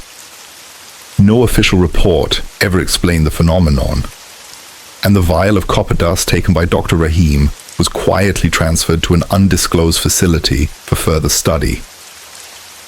He later insisted it vanished without explanation. Some believed it was confiscated, while others whispered that the strange material simply returned to the earth, drawn back toward the source that once birthed it. All that remained were memories of that softly pulsing glow and the unsettling realization that Solomon's scrolls were more than ancient text. They were living remnants of a forgotten science that once taught mankind to shape unseen forces through sound, metal, and faith. Far from the public eye, in a dim laboratory on the outskirts of Geneva, a handful of researchers gathered late into the night around screens filled with digitized images of the copper fragments. Every groove and indentation had been converted into mathematical curves, but the data refused to behave like any known language. When a young physicist named Clara Voss ran the patterns through a frequency mapping algorithm, something extraordinary happened. The symbols rearranged themselves into rhythmic intervals, resembling sound waves rather than written sentences. She adjusted the parameters, and the waveform stabilized, its peaks and troughs aligning into a perfect harmonic ratio identical to the structural pattern of light itself. The room fell silent. On the screen, the copper scroll's geometry seemed to speak through mathematics, revealing constants that governed energy and vibration, equations that should not have existed in an age thousands of years before their discovery. Driven by curiosity, the team converted the data into sound. A deep, pulsing tone filled the laboratory, felt more by the body than heard by the ear. Instruments flickered as though syncing themselves to the frequency. Clara recognized it instantly. The Schumann resonance, the natural heartbeat of Earth's atmosphere.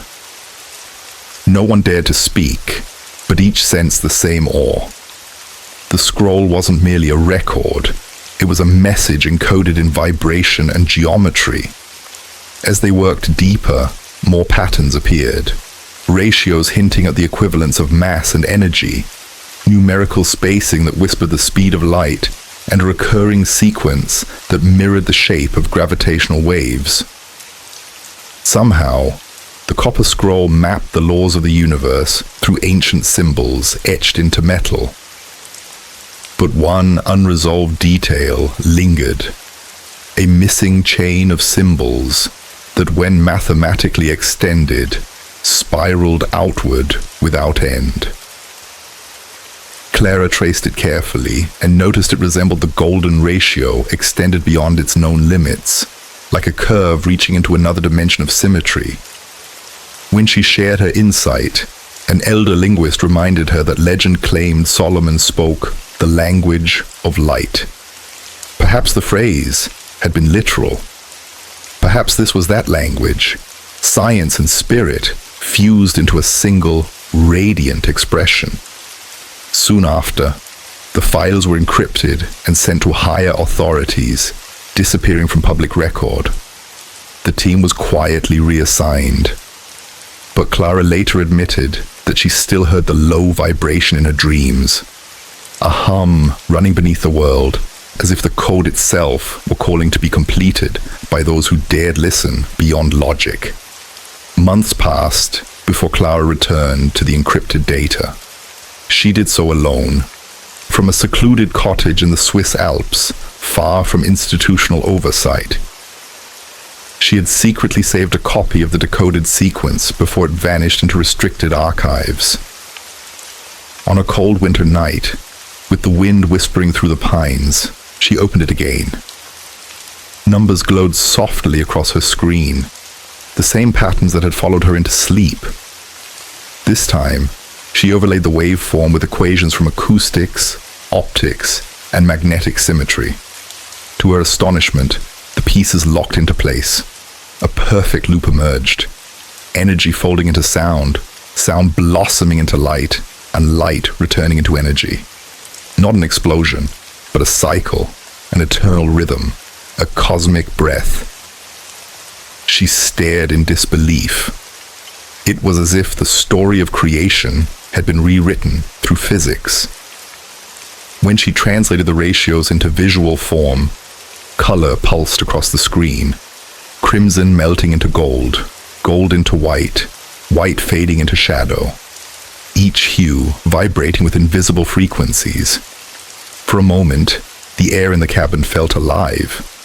Dust spiraled upward, the lamp flickered, and an immense, gentle presence seemed to fill the room, as though she had stepped into a memory older than time. In ancient scripture, the universe was spoken into being. Now Clara was witnessing the mathematical echo of that moment, vibration shaping form, sound breathing light into existence. She documented everything, aware that even speaking of it could place her in danger. But before she closed her files, she tested one final theory. She slowly played the encoded frequency through a small speaker. The air shimmered. Dust lifted from the table. The lamplight twisted into a slow spiral, matching perfectly the symbol etched on the copper scroll, the circle of balance between heaven and earth. For a few seconds, the world felt weightless, timeless, as if she stood inside the first heartbeat of creation. Then the spiral faded, leaving only silence and a warm glow on the screen. The last line of the equation held steady. In the beginning was vibration. The discovery ignited quiet shock waves through academic and private research communities. Some scholars rejected the findings outright, calling them coincidences masquerading as prophecy. They wrote sharp critiques, insisting no ancient mind could have encoded the architecture of energy and light. Yet their defiance trembled under the weight of their own uncertainty. Others embraced the revelation, seeing in the copper scroll a bridge between mythology and physics, a record of early cosmic understanding. Conferences became quiet battlegrounds of belief and denial. Students passed encrypted copies of the translations like forbidden manuscripts. Independent physicists ran simulations based on the ancient ratios and found strange harmonics appearing before their eyes. Patterns organizing matter, magnetic fields spiraling into formations that mirrored galaxies. Still, traditional historians insisted myth belonged outside science, and linking Solomon to quantum principles was reckless. But the opposing side argued that history itself might be the echo of a forgotten science, one that once united faith and reason before time split them apart. Documentaries appeared, some dramatic, others measured. Experts demonstrated how cathedral acoustics mirrored the scroll's geometry, how Renaissance compositions unknowingly followed its proportions. Artists incorporated the ratios into their work. Research collectives whispered that the scroll might contain keys to consciousness itself. A Nobel-winning physicist, speaking anonymously, suggested that if the math was authentic, it could explain the interaction between mind and matter. By the decade's end, what began as an archaeological curiosity had become a philosophical upheaval. One side clung to the walls of rationalism, the other stretched toward mysteries of light.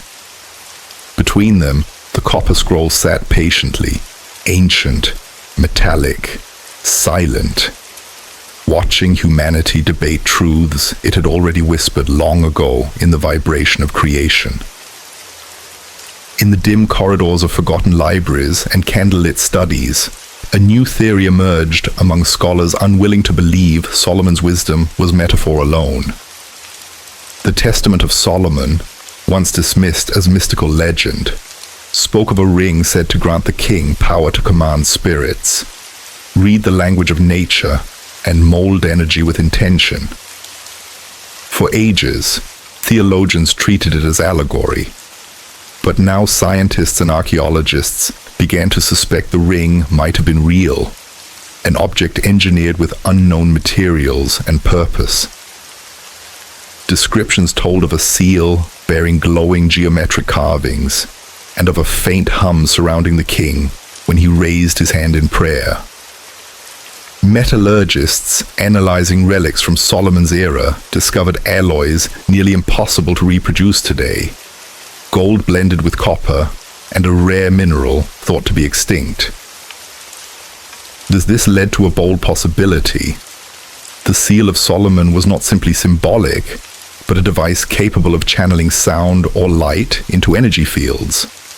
Ground-penetrating scans beneath Jerusalem uncovered circular impressions matching the ring's proportions, strengthening the idea that it once interacted with mechanisms embedded in the temple itself, perhaps transforming the sanctuary into a kind of harmonic engine. Museums quietly re-examined artifacts, searching for similar craftsmanship. In one dusty storeroom, a curator found a small gold band etched with patterns identical to those on ancient Babylonian lenses. Though authenticity remained uncertain, the discovery reignited debate. Some researchers theorized that the ring bridged human intention with natural resonance, allowing thought to influence form. Others believed it activated hidden systems within the temple, turning it into a living instrument of energy. As whispers spread, some dared to propose that the ring's power inspired later legends. Alchemy, the philosopher's stone, relics pursued by knights and kings. But as interest grew, so did a rising fear that some knowledge was never meant to be reclaimed. The deeper researchers dug, the more warnings appeared.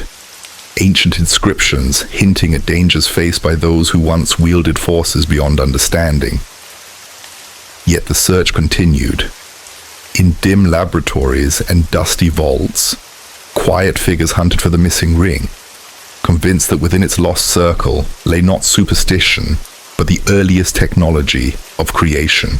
When the war ended and Europe's smoke finally cleared, trains rolled through the darkness, carrying more than refugees seeking home. Hidden beneath layers of crates marked as art, medicine, or restoration supplies, wooden boxes sealed in wax and inscribed with strange forgotten letters began to move quietly through post-war Europe. Inside those unassuming containers, archivists whispered, were fragments of parchment tied to the lost scrolls of Solomon, smuggled out of the Middle East during the chaos. Some insisted Allied scholars stole them first, fearing Soviet hands would lock them away forever. Others believed the church orchestrated their removal under the guise of preservation. Whatever their origin, the truth emerged slowly. In the years that followed, libraries across Europe began receiving mysterious, unexplained acquisitions. These fragments were unlike anything scholars had seen. Ancient scripts woven with geometric shapes, diagrams hidden between lines of prayer, ink that still seemed alive. Those who unpacked the boxes described a faint static charge humming beneath the parchment, a tingling that raised the hair on their arms as though the fragments still remembered the hands that created them. Rumors spread. One scroll spoke of a metal that breathes. Another described a chamber where silence vibrated like song. A few pieces bore markings identical to the legendary seal of Solomon. Under ultraviolet light, ink revealed ghostly rings expanding outward like ripples on water. When the archives later transitioned to digital catalogs, many of the fragments suddenly disappeared from public access. The records claimed flooding had destroyed them. Yet older archivists remembered men in black coats carrying Vatican credentials, quietly removing sealed documents before the accident. In Paris, a curator privately admitted that one sliver of scroll had been hidden within the spine of a medieval Bible. Its writing pressed so tightly against the pages, it seemed to breathe through them. In Prague, a historian swore he had handled a sealed cylinder coated in red dust that glowed when touched. But everywhere, the scrolls resurfaced, the pattern repeated. Discovery, secrecy, disappearance. It was as though an invisible force traced their path, ensuring they never fully returned to daylight. Still, anyone who had touched even a fragment described the same lingering change. Nights haunted by vivid dreams of stone corridors, spinning circles of light, and ancient altars humming in the dark. Katie, these were not treasures of wealth. They were seeds of an old language still alive beneath the surface of the world. Somewhere in a cold European archive, under a false label, Solomon's lost voice continued to wait. As time softened the world into its digital age, a small group of researchers decided to retrace the scroll's journey backward, returning from the labyrinths of European archives to the desert where everything began.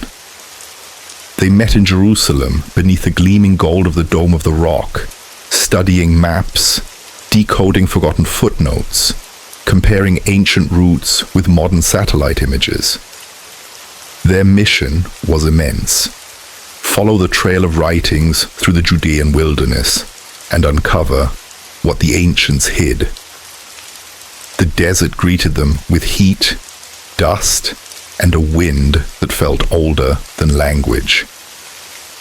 As they approached Qumran, where the first scrolls had been found decades earlier, one researcher, a quiet expert in harmonic acoustics, noticed something extraordinary. Viewed from above, the landscape formed a geometric spiral pointing directly toward Jerusalem's ancient temple site. When they compared the terrain's ratios to the Copper Scroll's formulas, everything aligned. It was as if Solomon's architects had carved mathematics into the land itself. At sunset, surrounded by the scent of sand and salt, they discovered a half-buried cave marked with triangles, circles, and spirals identical to those etched into the copper fragments. At its center lay a shallow niche holding nothing but a thin layer of soot and a single grain of impossibly pure gold. As the team realized they had found a waypoint, an ancient checkpoint for those entrusted with transporting the scrolls thousands of years earlier. That night, they set camp beside the cave.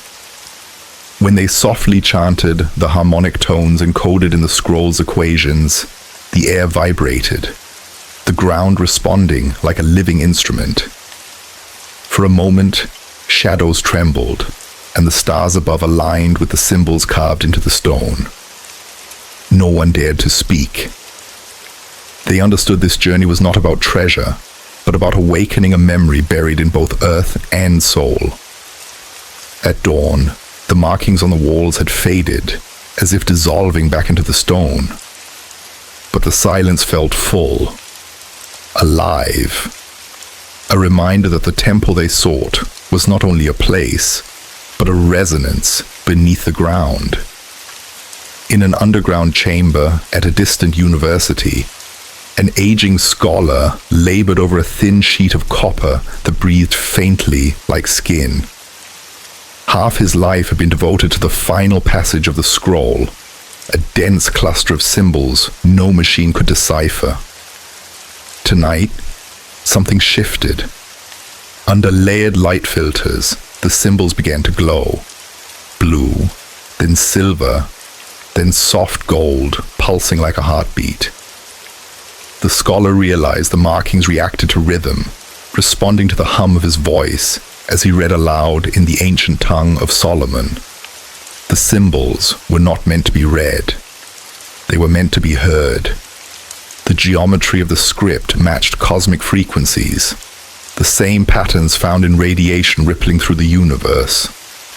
The passage described a language older than stars, one that bound matter to consciousness. As he whispered each tone, the instruments around him flickered. The room's electromagnetic field trembled. Lamplight bent inward, forming a quiet halo around him. He wrote frantically in his notes.